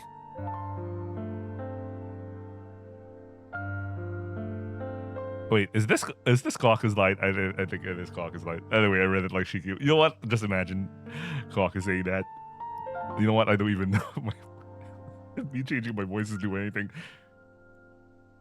Okay, let me read this. Oh, Kohaku-san, you really are a good One-san. I'm feeling happy, so I give an answer like that. Huh. All of a sudden, with a short sound, Kohaku-san lifts her hand. I can see she cut her finger with a knife, a kitchen knife. Kohaku-san, your finger! Huh? After I say that, she seems to have realized she cut her finger. Ah, that's true. That's true? Hey, Kohaku-san! I don't believe this. Even I could see that cut is really deep, but Kohaku-san is still slow pace. How embarrassing. I'm supposed to be such a good chef. Kohaku-san gives her normal laugh. This is no laughing matter. We have to take care of it right away. It's fine. It isn't life-threatening or anything. But doesn't it hurt? It's cut pretty bad. No, not at all. If I think it doesn't hurt, then it won't hurt. If I think this isn't my finger, then it's just a finger of some doll. Then I won't feel pain, alright? What? With a smile, Kohaku-san says something pretty outlandish. Well, I'm sure if you think that way, it wouldn't hurt as much. But you can't get rid of it all. Look, let's just get it taken care of. I'm a little weak when it comes to blood, so I have an anemic fit right. So if I have an anemic fit right here, it'll be your fault, Kohaku-san. I see. Then I should take care of it right away. Well then, Shiki-san, excuse me for a moment. The whole time her smile never cracks and gives me a bow with her head. She leaves the kitchen.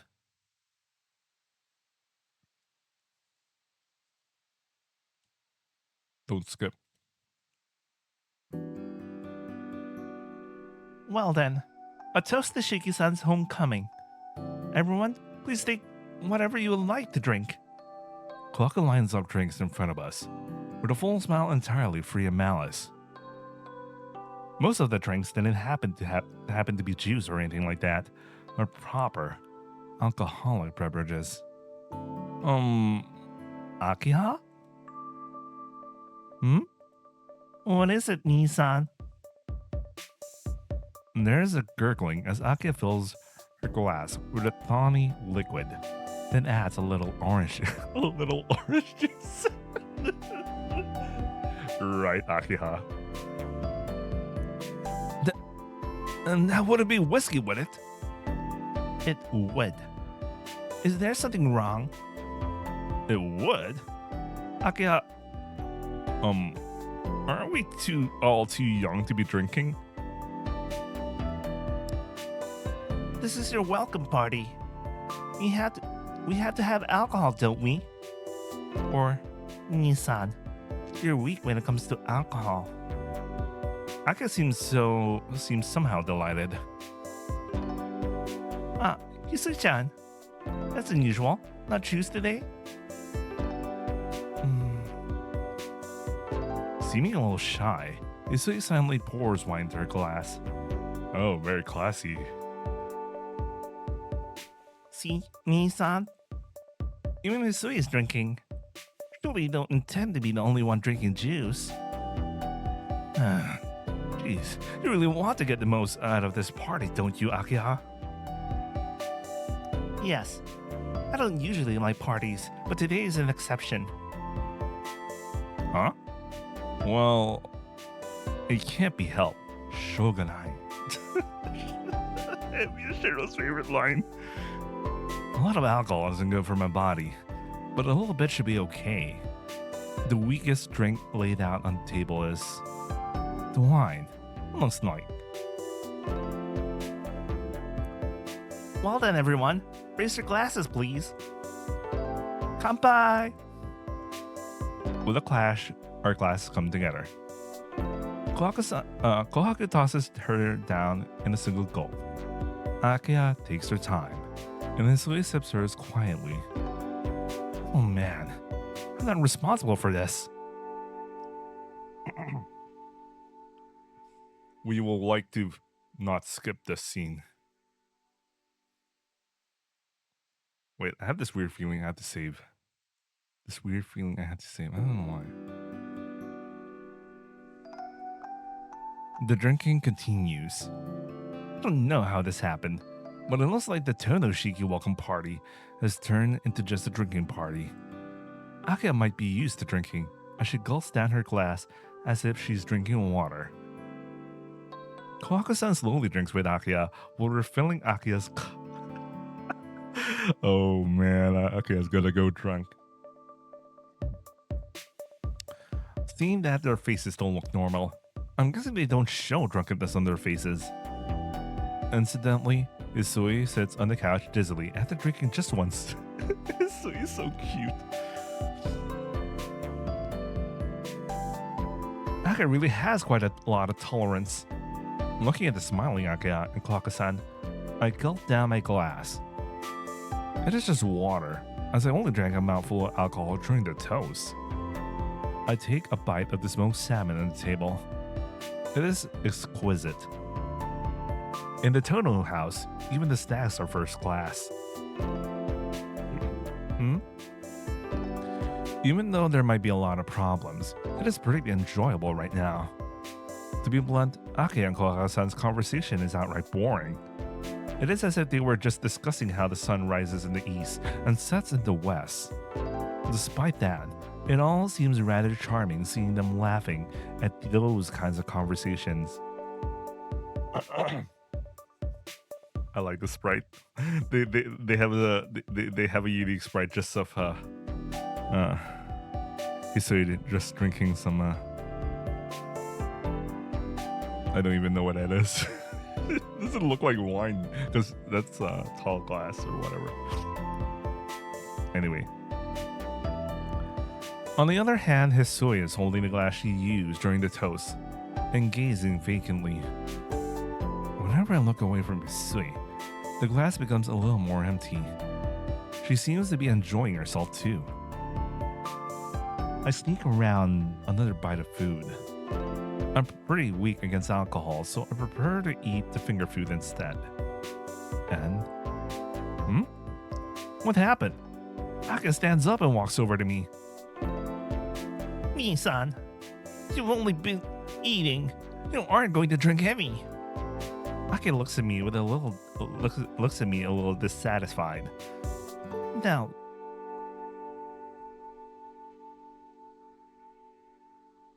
oh, okay, this is Shiki's line. Now look, I don't care if you get drunk, but you shouldn't try to make others drink at your pace.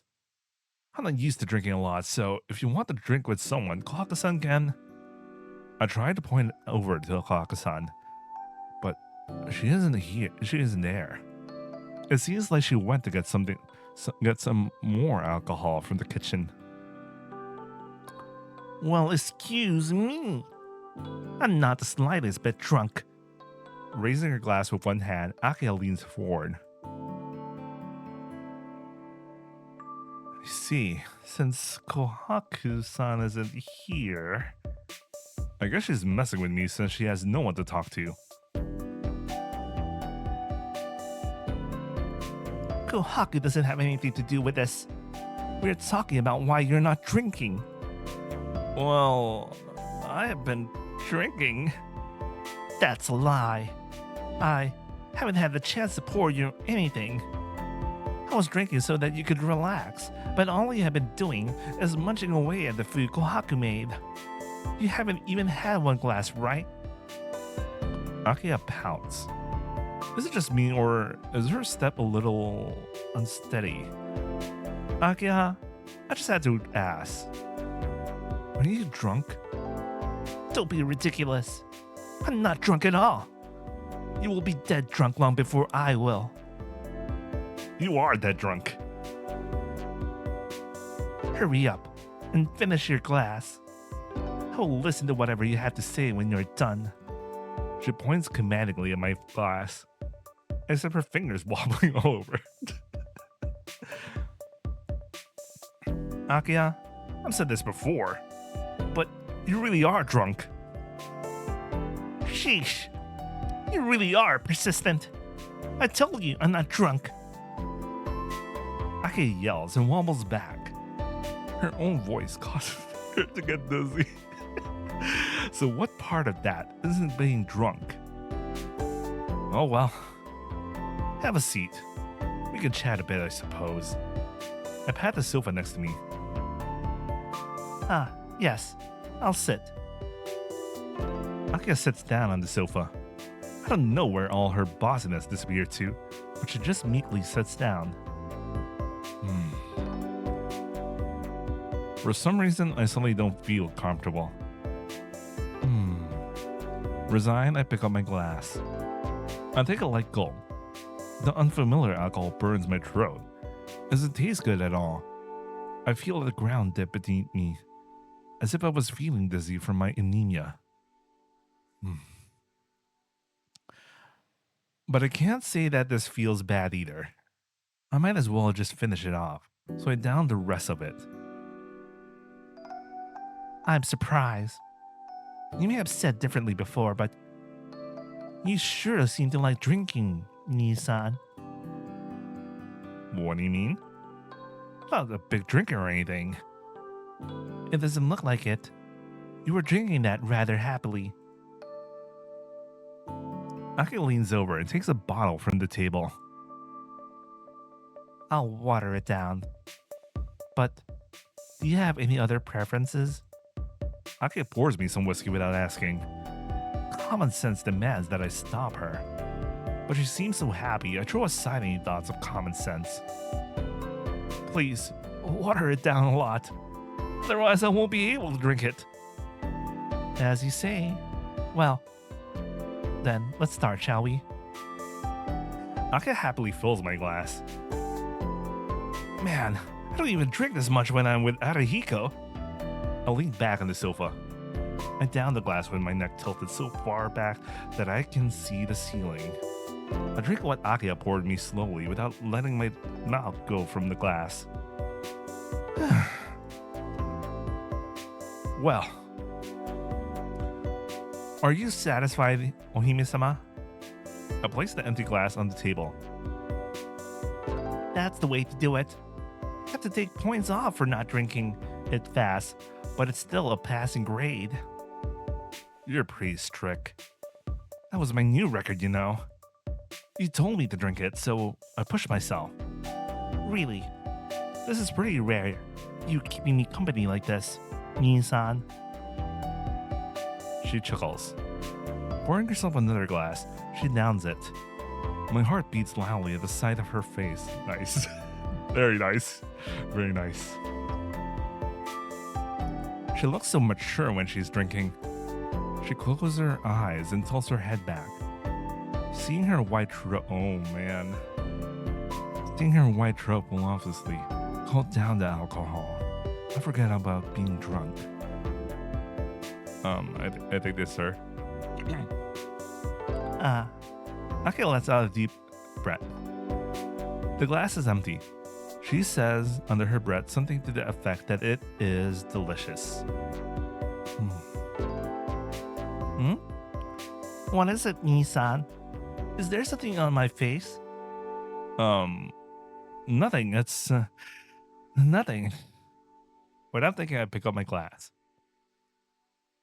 Another one? This time we'll have something a little bit stronger. Aka fills up the glasses again. I didn't really want another glass, but I suppose it wouldn't hurt. Trying to imitate Akia, I drink it all in one gulp. It wasn't that much alcohol, but I shouldn't have drank it all. Drank it that fast. My head starts to spin and I fall back on the sofa. Nissan? Are you alright? I'm fine. Just got a little dizzy. But I'm not drunk. I think I'll rest for a little bit. You go ahead and have fun. Laying back on the sofa, I stare aimlessly at the ceiling. Even though I'm feeling completely drained, I feel incredibly good. I'm sorry.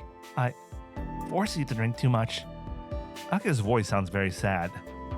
No, maybe it was a little much, but it feels good. I drank it because you drank it so deliciously. I guess the result is alright though. So, go ahead and keep drinking. Once I settle down, I'll join you again. Okay. If you say so. I'll wait until you're done. I hear the sound of something pouring. As expected, she pours another glass and drinks it. That's odd. This isn't anything much, but I feel incredibly relaxed here. Alright. Taking a breath, I get up from the sofa. Nii-san, are you feeling better? I'm fine. I'll keep you company a little bit more. I give her my glass. Smiling, she pours me another drink. This time, I decide to drink at my own pace. Time passes by. Hisui has fallen asleep on the sofa. Kohaku-san never did come back from the kitchen. The only ones still moving about are me and Akiha. But I am pretty drunk, so I wouldn't necessarily call myself moving about. But still, I want to keep Akiha company until Kohaku-san returns. Nii-san, you really are very kind today. Akiha says this suddenly in a small voice. Oh, I love the drinking Akiha. I really love this drinking Akiha, man. Really nice. Huh? Kind? Yes, a she or something like that. Anyway, me. Yes. Normally, you are a very cold person. Acting kind like this is very rare, isn't it? Really? I don't really know, but maybe I am cold. Oh, Nii-san, you don't understand yourself very well.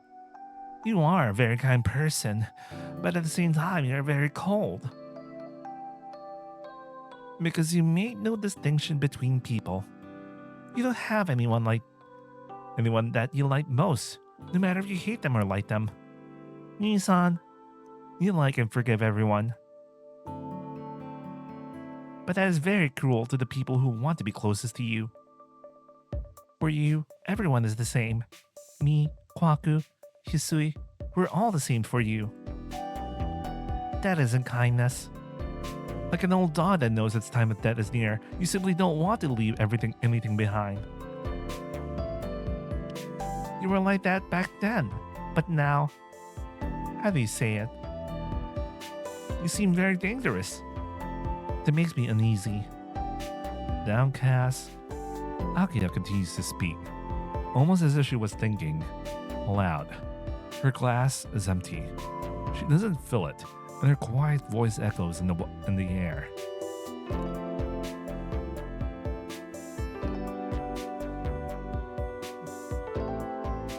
Wait, let me. Okay, that's our line. Hey, I just thought you were maybe inconsiderate and very lonely. I was just thinking something stupid like that. There isn't anyone you hold dearest in your heart. Maybe you lost that person a long time ago.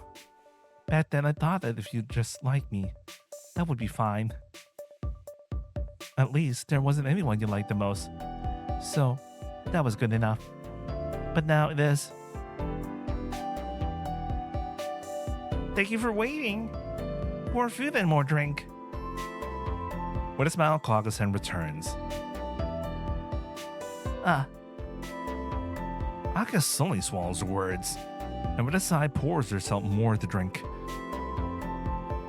Hey, Nii-san, please drink some more as well. It's just me drinking now. Taking the bottle that Kohaku-san brought, she pours some more drink into my glass. No, I've had enough. I've had twice as much as normal, so please let me pass on this one. If I do drink more, I really will end up in a bad shape. What are you saying? You haven't had a bottle yet. Jesus Christ, Akia. What the hell? It's way too early to say you had enough. You said you'd drink with me, right? Come on, she says, and holds out my glass. But I really am at my limit. Now, Akia-sama. You do have to realize that Shiki-san does not have the same tolerance as you do, Akia-sama. Shiki-san, you should say no, or you'll be in trouble. Akia-sama doesn't get drunk no matter how much she drinks. Still, if you keep drinking with her until she's happy, you'll end up drinking until dawn. Wait a minute, Kohaku. You make me sound like some sort of alcoholic. Angrily, Akia takes another drink. Even though she drank a lot, it seems like that's her first glass. No matter what Akia says, Kohaku-san seems to be alright. Sorry, Akia. I really had to stop now. You know, my doctor says I shouldn't drink too much. Right? Akia descends into an apologetic silence. That is true. Don't look so sad. I can still keep you company until you've done drinking. How's that? She nods but doesn't quite look satisfied. Well then, I'll pour your drinks, Akia-sama. See, Shiki-san is still here, so isn't everything okay, Akia-sama? I guess. Certainly having Nissan keep me company is rare enough. I will let it go this time. Akia holds out her glass to Kohaku-san. Smiling, Kohaku-san serves Akia another drink, who starts to sip it slowly.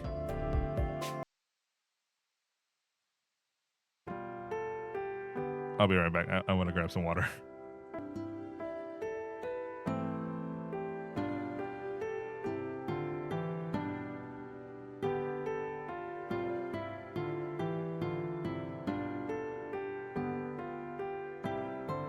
Okay, I'm back.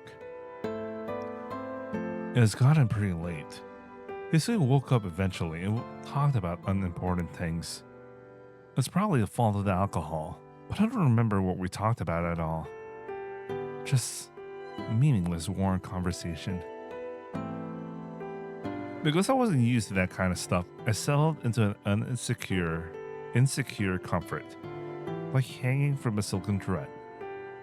That's probably because of that. On one hand, I thought it would be nice for this to continue, but on the other hand, I wanted a little time for myself. And all of a sudden,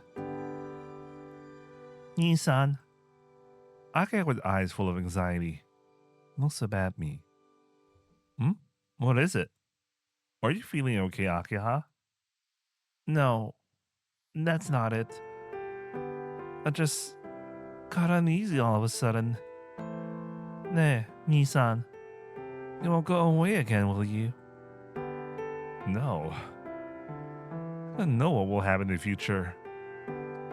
But I've decided to stay here for now.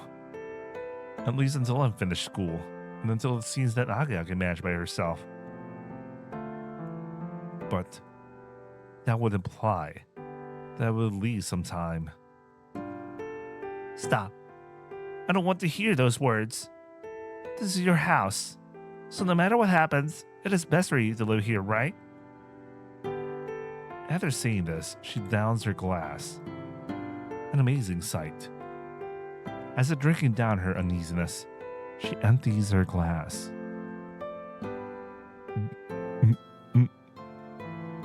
Her cheeks are faintly flushed, showing that she has a buzz. Akia sighs. Why do you always make me feel so uneasy, Nissan? She must be drunk. She stares at me blankly. Seeing that, my heart starts to beat faster.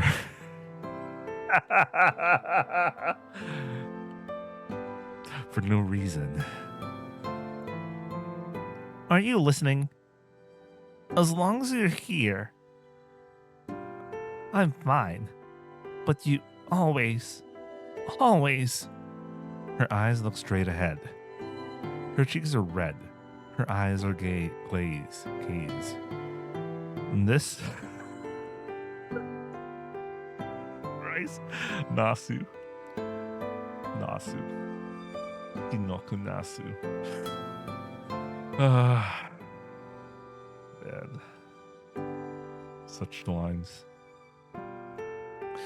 And this all seems very erotic. Maybe it's because I'm drunk as well. She is my imoto. So why... Aki. Huh. Nissan, I feel strange. She speaks aimlessly, as if she was someone else. At this keeps up, Aga-sama, your class is empty. I'll pour you some more, okay? Yeah. Thanks, Kohaku. Kohaku pours her in the drink. She downs promptly. And then, all of a sudden, Akiha looks very serious. Akiha? That's odd. I seem to be drunk. She massages her temple with her fingers. Seem to be drunk? You've been drunk for quite a while. Quite a while. What are you saying? I'm drunk, so of course it won't make sense. She places her glass on the table quickly. That's strange. I just got started. Saying that, she collapses towards me. Hey, Akiha! What are you... This is pretty obvious, though. Hey, there is no response. Her breathing tells me she is happily asleep. Huh? This is rare indeed. I have not seen Akiha drunk in years. Kohaku-san smiles amusedly. Kohaku-san? What do you mean? Well, Akiha-sama does not usually get drunk. But when she drinks over a certain limit, like as all alcohol hits her, she falls asleep. So for Akiha-sama, being drunk is the same as going to sleep. I don't know if that's good or bad. But if Akiha... Oh, that's still her line. I don't know if that's good or bad, but if Akiha-sama got drunk like most people, wouldn't that be scary? Shiki-san, can you imagine a rampaging Akiha-sama? Foreshadowing. Foreshadowing. Kohaku-san paints a very frightening mental image. Deciding not to answer, I look at Akiha's sleeping face. Akiha is sleeping contently. She is leaning with her whole body against mine. I can feel her breathing and body warmth. I remember that strange feeling I felt before. She must have been completely drunk because she seemed like a totally different person. I can't deny I was utterly flustered. Having her sleep so contently against me puts me in a daze. Without a doubt, she is very beautiful. I couldn't believe she is my imoto when I met her after 8 years. But that doesn't mean anything. All I can think is that looking at her resting up against me is a good thing. Without a doubt, she is my imoto. And do you think of her as a woman? One of the reasons I came back to the mansion was to protect Akiha. Shiki-sama, if Akiha-sama sleeps like that, I believe she might catch a cold. That's right. It is October, so we shouldn't let our guard down. I will take Akiha-sama up to her room. Yusui hoists Akiha over her shoulders and exits the room. The only ones left are me and Kohaku-san. Well, if Akiha-sama is asleep, then we should end this party. I'll take care of tidying things up, so please return to your room, Shiki-san. I nod. I really do want to help, but I'm a little too drunk for that. If I help in this condition, I'll probably just get in the way. Gomen, Kohaku-san. Please, take care of things. Just leave it to me, please. Oyasumi, Shiki-san.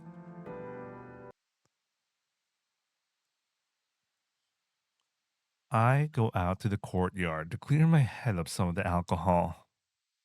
The breeze is a little cool, so it feels good against my hot skin. This is bad. I really did drink too much. All that drinking gave me a headache, and I started to feel a little dizzy. I'll probably have some nightmares tonight. Well, that is just something I had to face after drinking. I seem really happy tonight. 1 or 2 nightmares is a small price to pay for that. Sitting down on a chair, I take a deep breath. The night breeze blows against my skin, and there is nothing but silence. All the other houses are far from the Tono mansion. Doing this, I feel like I'm in the mansion in the middle of the woods, and I almost forget that I'm a normal student. An empty, weak atmosphere. A soundless scenery of stagnation. The small fragment of memory about a red garden. There's no one there. No father to yell at us.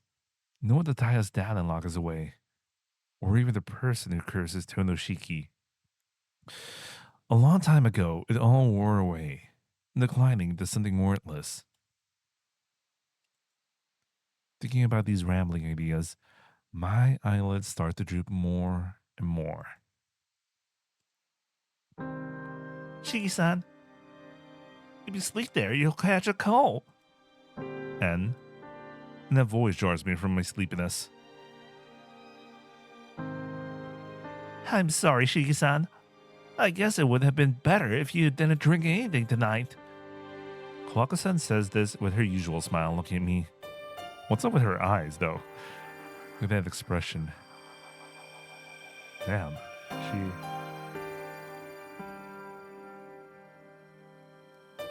It seems that Kohaku-san also guessed I came here to cool off.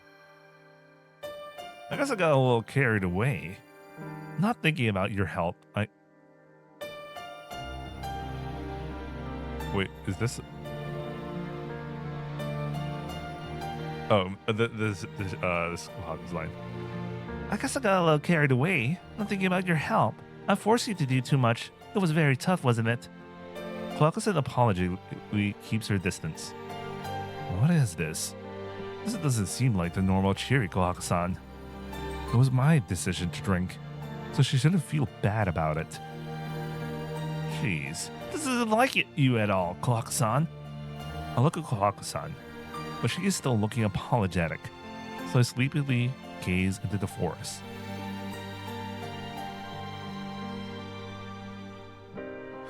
It wasn't tough at all. Akia was so happy, and it was fun. Kohaku-san, you're just thinking about it too much. Staring blankly into the forest, I try to make my voice sound as gentle as possible.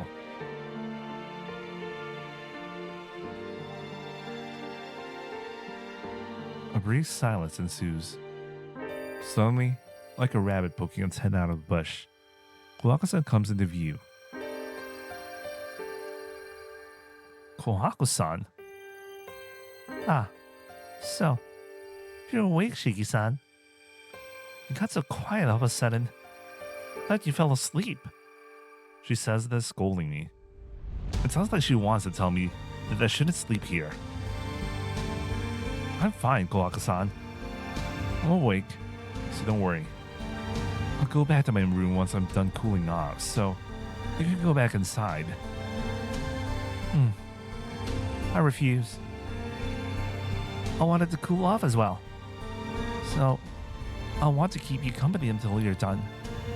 With her usual smile, Kohaku-san looks longingly at the falling leaves in the forest. Well, if you feel like it, then that's fine, Kohaku-san. Kohaku-san doesn't answer. She walks over the leaves, which crinkle as she takes each step.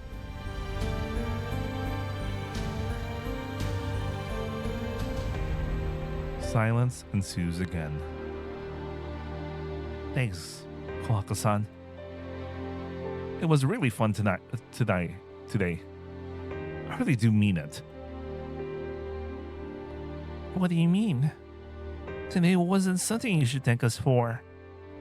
Maybe. But it was really fun. Come to think of it, it was the first time we did something like that.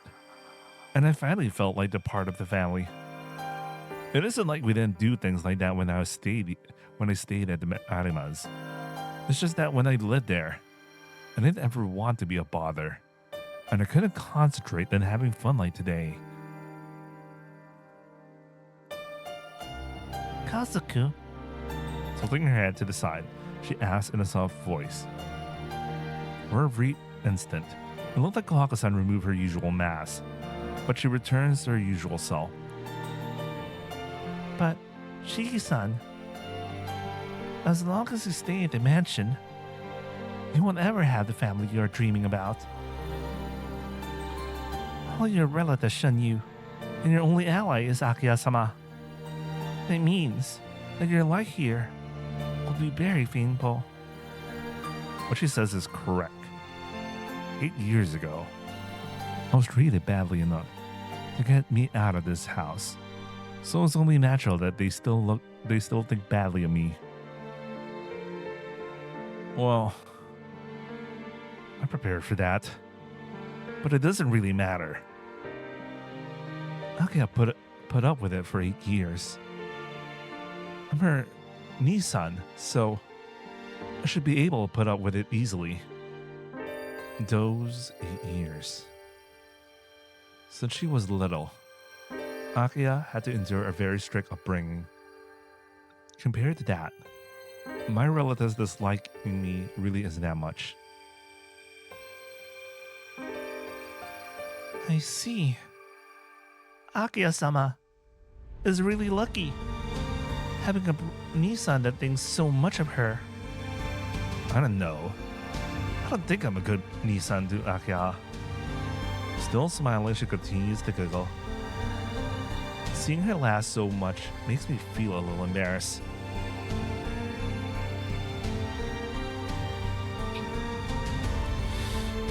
But that is strange. Thinking only of Akiya-sama and not thinking of yourself like that. Huh? You too had led a bad life. Being disinherited and sent away. There has to be some hard times for you too. And when you finally start to really get along with the Arima family, you come back here. You were made to leave a normal family that suited you most. Due to a mere whim at Tono House. I don't even know how to respond. That morning 3 days ago, I remember the face of Keiko-san standing in the doorway as we parted. I don't want to see that always steadfast person smile so sadly. Like Kohaku-san said, I left a big part of me behind, and I was so attached to them when I left. See, Shiki-san? Don't tell me you never thought of that.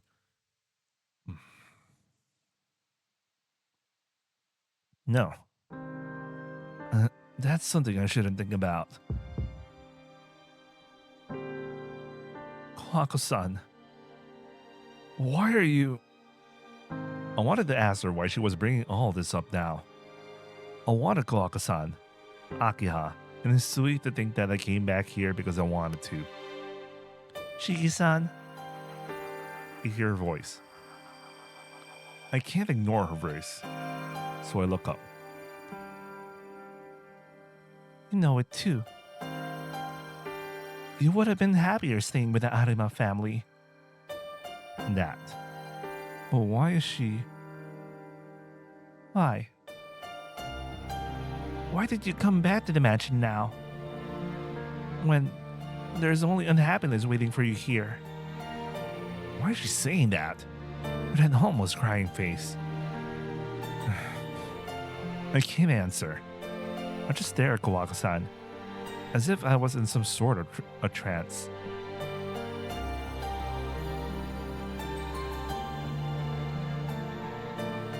You're mean, asking me to talk about such difficult things. I'm so sorry. I guess I must be drunk as well. Saying such things, there must be something wrong with me. She is smiling. Smiling like that, it makes it seem like she didn't even ask me something so serious. Kohaku-san, about that subject earlier. Isn't it natural for me to come back here to my own home? I couldn't leave Akia all alone, and I couldn't burden the animals forever. So, that is your reason for coming back. Kohaku-san seems like she understands. But that is a lie. There is another reason. Something more important than Akia. Shiki-san? What is it? Oh. It's different, Kohaku-san. Really. There's another important reason. Really? Does that mean it is a secret? I don't know. It isn't that it's a secret, but it's an important memory I have that I don't want to talk about. I borrowed something when I left here, so I came back to return it. But it seems like Hisui doesn't remember it though. I got up from the chair. Cool down. So I'm going back to my room. Raising a hand, I exit the courtyard. Kohaku-san just looks at me, dumbstruck. Man, that really hit me.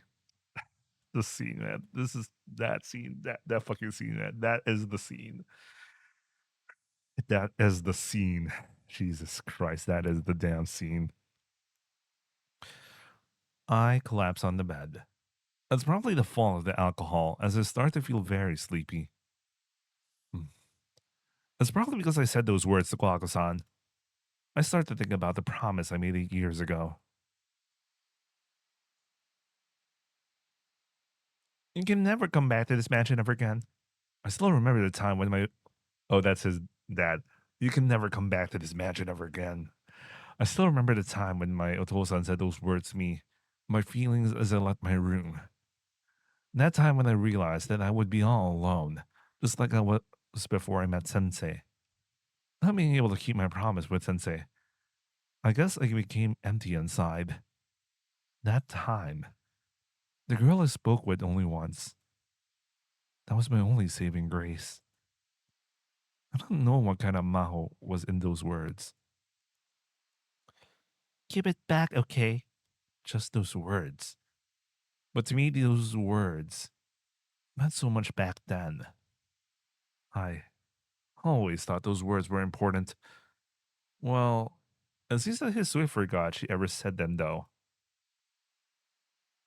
Well, it can't be helped. Thanks, Mia. Mia should have.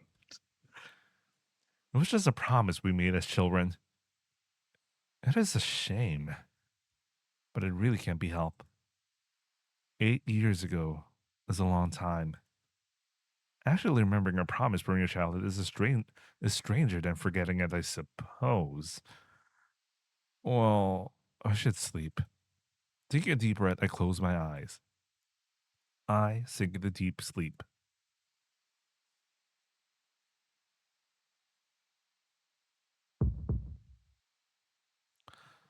I feel the heat and my body wakes. Roasting. My throat is burning. My blood is evaporating. The roasting must be leaving scars all over.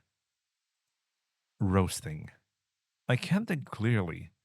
I feel the dirty presence of someone else in my room. Burning. I decide to leave my room. The clock says it's past midnight. The burning won't stop. Confusion. Thump, thump. My heart pounds. Sexual excitement. The whole world pulsates in unison. Delusion. Burning. Crimson. Fuel tube. Exploding. Multiplying. The black wings of insects. It's as if my eyes, blood of mad desire. Has a pulse, type, different depth. I enter the darkness. My exploding heart scourges me forward. More and more. Thump, thump, thump, thump. The beating that makes my existence pale in comparison. My heart doubles, burning my single body with their fierce pulsation. Now, time to fulfill her wish.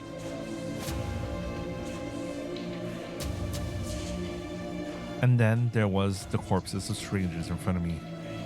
1, 2, 3 people. I count aloud. I point out with each one with my finger. My red finger. No. Both of my hands seem painted red. Of course, there isn't any paint anywhere around me. The only thing here is the flazed spaghetti with meat sauce, of course. A tree that bodies. On the ground is my knife, engraved with Nanatsuyoru. This means it doesn't even require thought. I did this. I pick up my knife. I can't believe it, but what's done is done. Now that I realize it, my once burning body has cooled down. Now that I'm done, I should go back to the mansion. Someone's coming. Someone comes down the pathway. Great. This place is already overflowing with spaghetti. Now I have to make some more meat sauce on top of that. The footsteps approach. The dark shadow becomes a little clearer. I grip my knife. That shadow enters the alley. Bling! The sound of metal clashing. I can't believe it. Without any indication at all, the shadow totally intercepted my attack. The enemy also uses a knife. Our attacks cancel each other's fatal strikes to the throat. That's surprising. Our voices overlap in the darkness. We both put away our knives at the same time. I didn't expect to see my kind here after coming back. It's my first time seeing a killer. He laughs as he says this.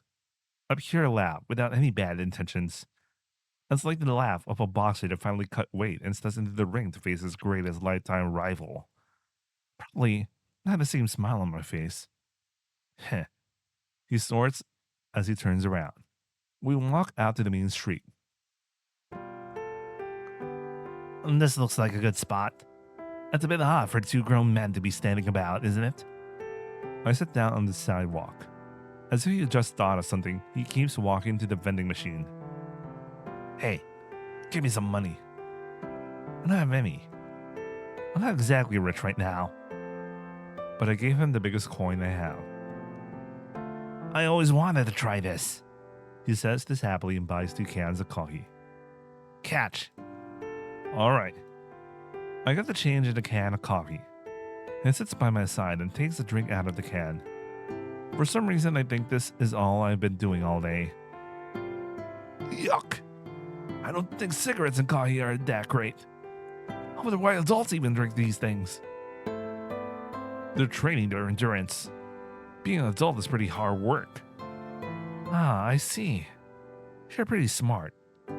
He chuckles, delighted. I take a drink as well. I can't help but agree with him. They must be awfully suicidal wanting to drink something that tastes like poison. Well, anyway, you're a pretty awful guy.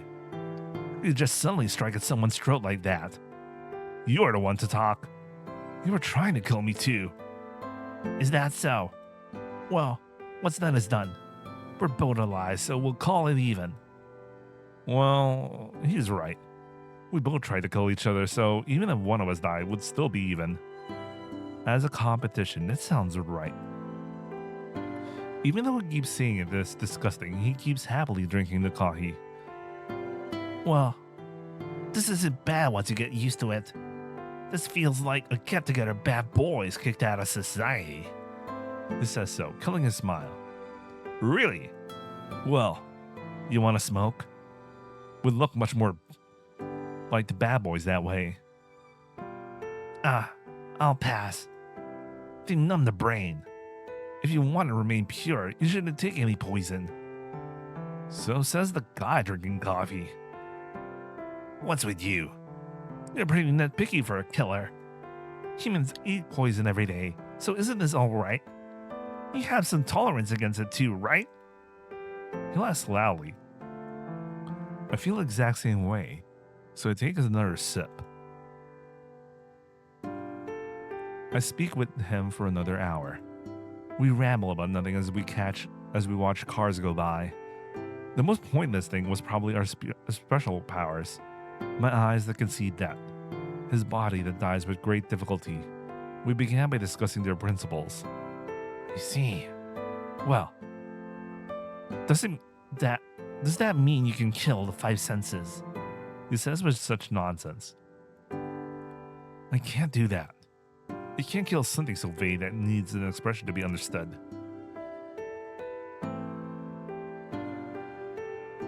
Not at all. Look, if you want to kill sight, kill the eyes. Hearing, kill the ears. I can do at least that much, but you're different. You can kill things without crushing them. The moment you see those lines, you can kill. Not the object, but its very meaning. That's why something beyond the five senses, like the sixth sense, spirit and motion, should be able to kill those things too. Well, he has a point. My eyes themselves are an aberration. Using logic to understand them is a mistake from the start. Then I can kill that too. That apparition that I saw once in my childhood. The haunting thing called Crimson Red Vermilion. But that seems hard. If I do that, I don't know how much longer I could stay sane.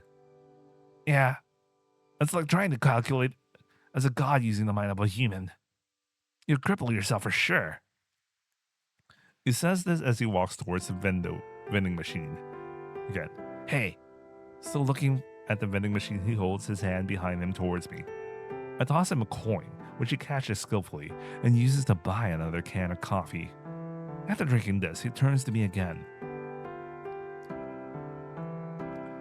it's really been a long time since I talked to another person. That's really weird. That's strange. Were you stranded on an island somewhere? Huh? I'm still stranded on this island. It seems I'm out of alignment with society. They say someone who kills people for no reason is just crazy. There's really no way someone like me, who's out of tune, could have had a conversation with someone in tune.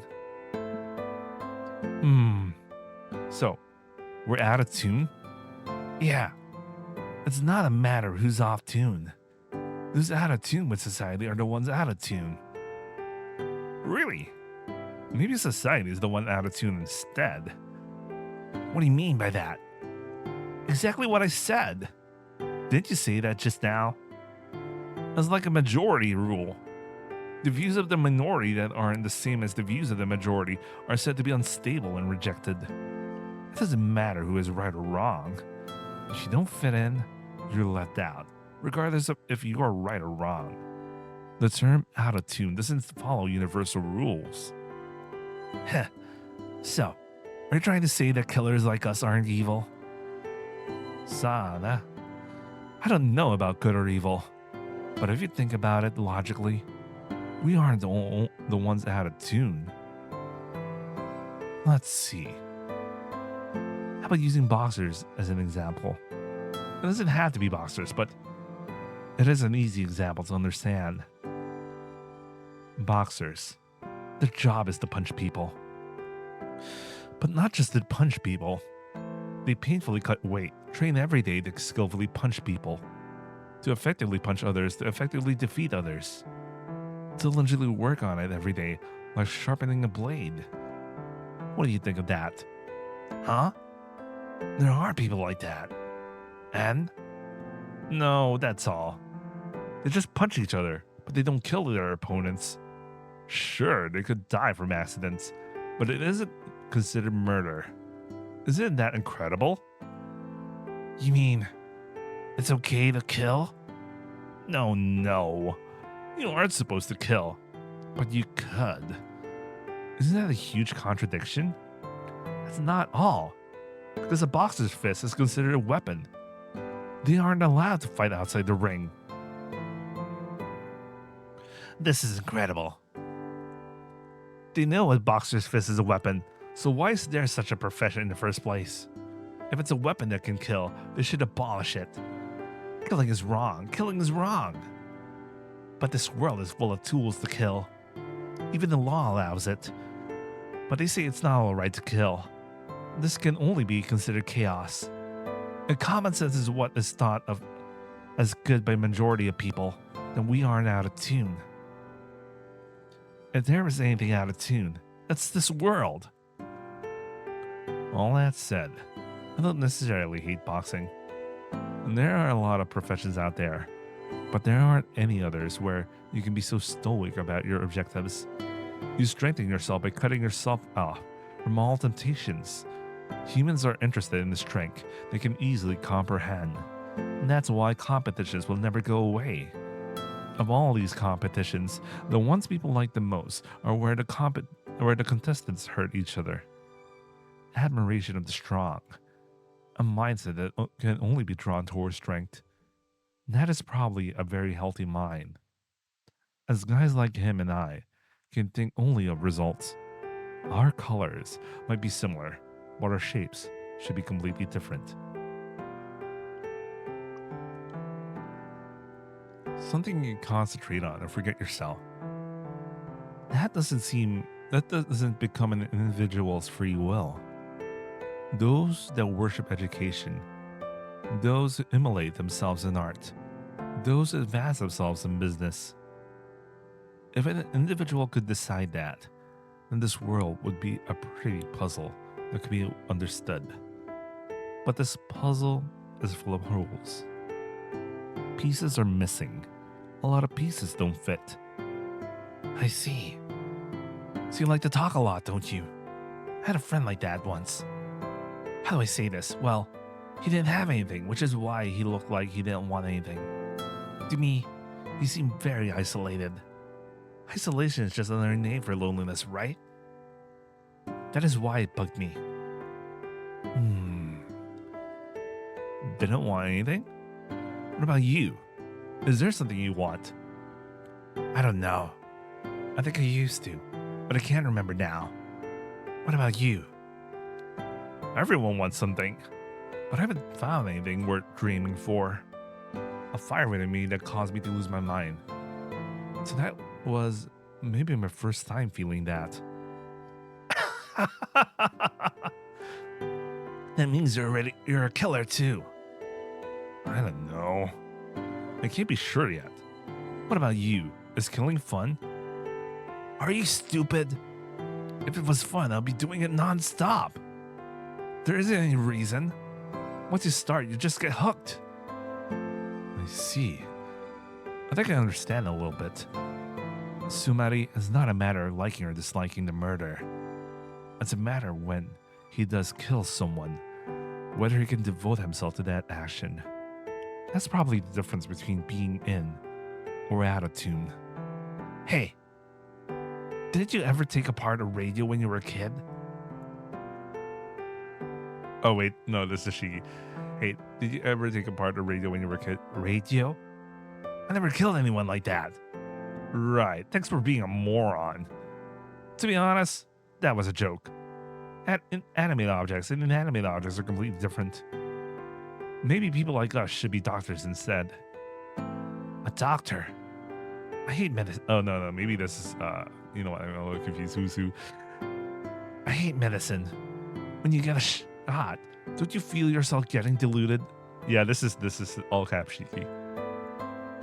It's like you're becoming a puppet, right? Is that so? I'm my own doctor, so I take medicines like it was nothing. It really was a lot of fun. He stands up, and with empty eyes, he looks down at me. Well, we don't need two of us in this town, right? Two lions in the cage just small won't even be able to mark their own territory. Looks like he's going for his knife. This inorganic Rican murder. He really does want to fight to the death. You shouldn't. I say quite naturally. Why? Well, As a living creature, you're stronger than me, but if it's a fight to death, I'm superior to you. He grinds his teeth. After a twitching smile, he laughs extremely loudly. What? Was it that funny, killer? The man continues to laugh. Just when I thought I just had to leave him, he stops laughing and looks at me. You're right, you know. Saying that, he starts to walk away. I guess this is a good opportunity. Okay, that's his. I guess this is a good opportunity. Now that someone like you is here, I should probably leave town. I don't really intend to take your place. No, it's useless. You got hooked tonight, right? Then it'll be the same tomorrow. You won't be able to endure it, even for a day. Well, I hope we won't meet again. Raising a hand, he disappears. Hearing that we wouldn't meet again, I get a little sad. At my feet, there are about 10 cans of coffee he drank. Sumari, he'll never pay me back for these. Biggest concern of life.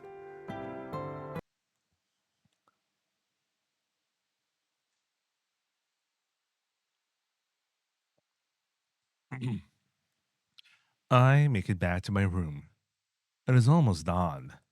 I should just forget everything and go to sleep.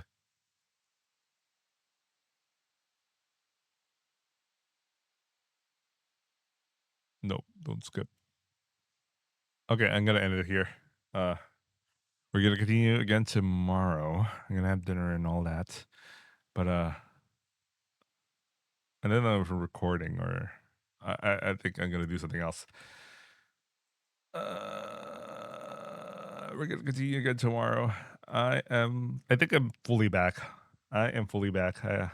Hopefully I'm gonna stitch together the other recording, the other parts of this recording for the last few days. But I think I am fully back. I just need to. I think my upload schedule will be back to being consistent. I realized that I require the pain of waging to be consistent. Anyway, I hope you guys enjoy watching, and I'll see you guys on the next upload or stream. Ciao.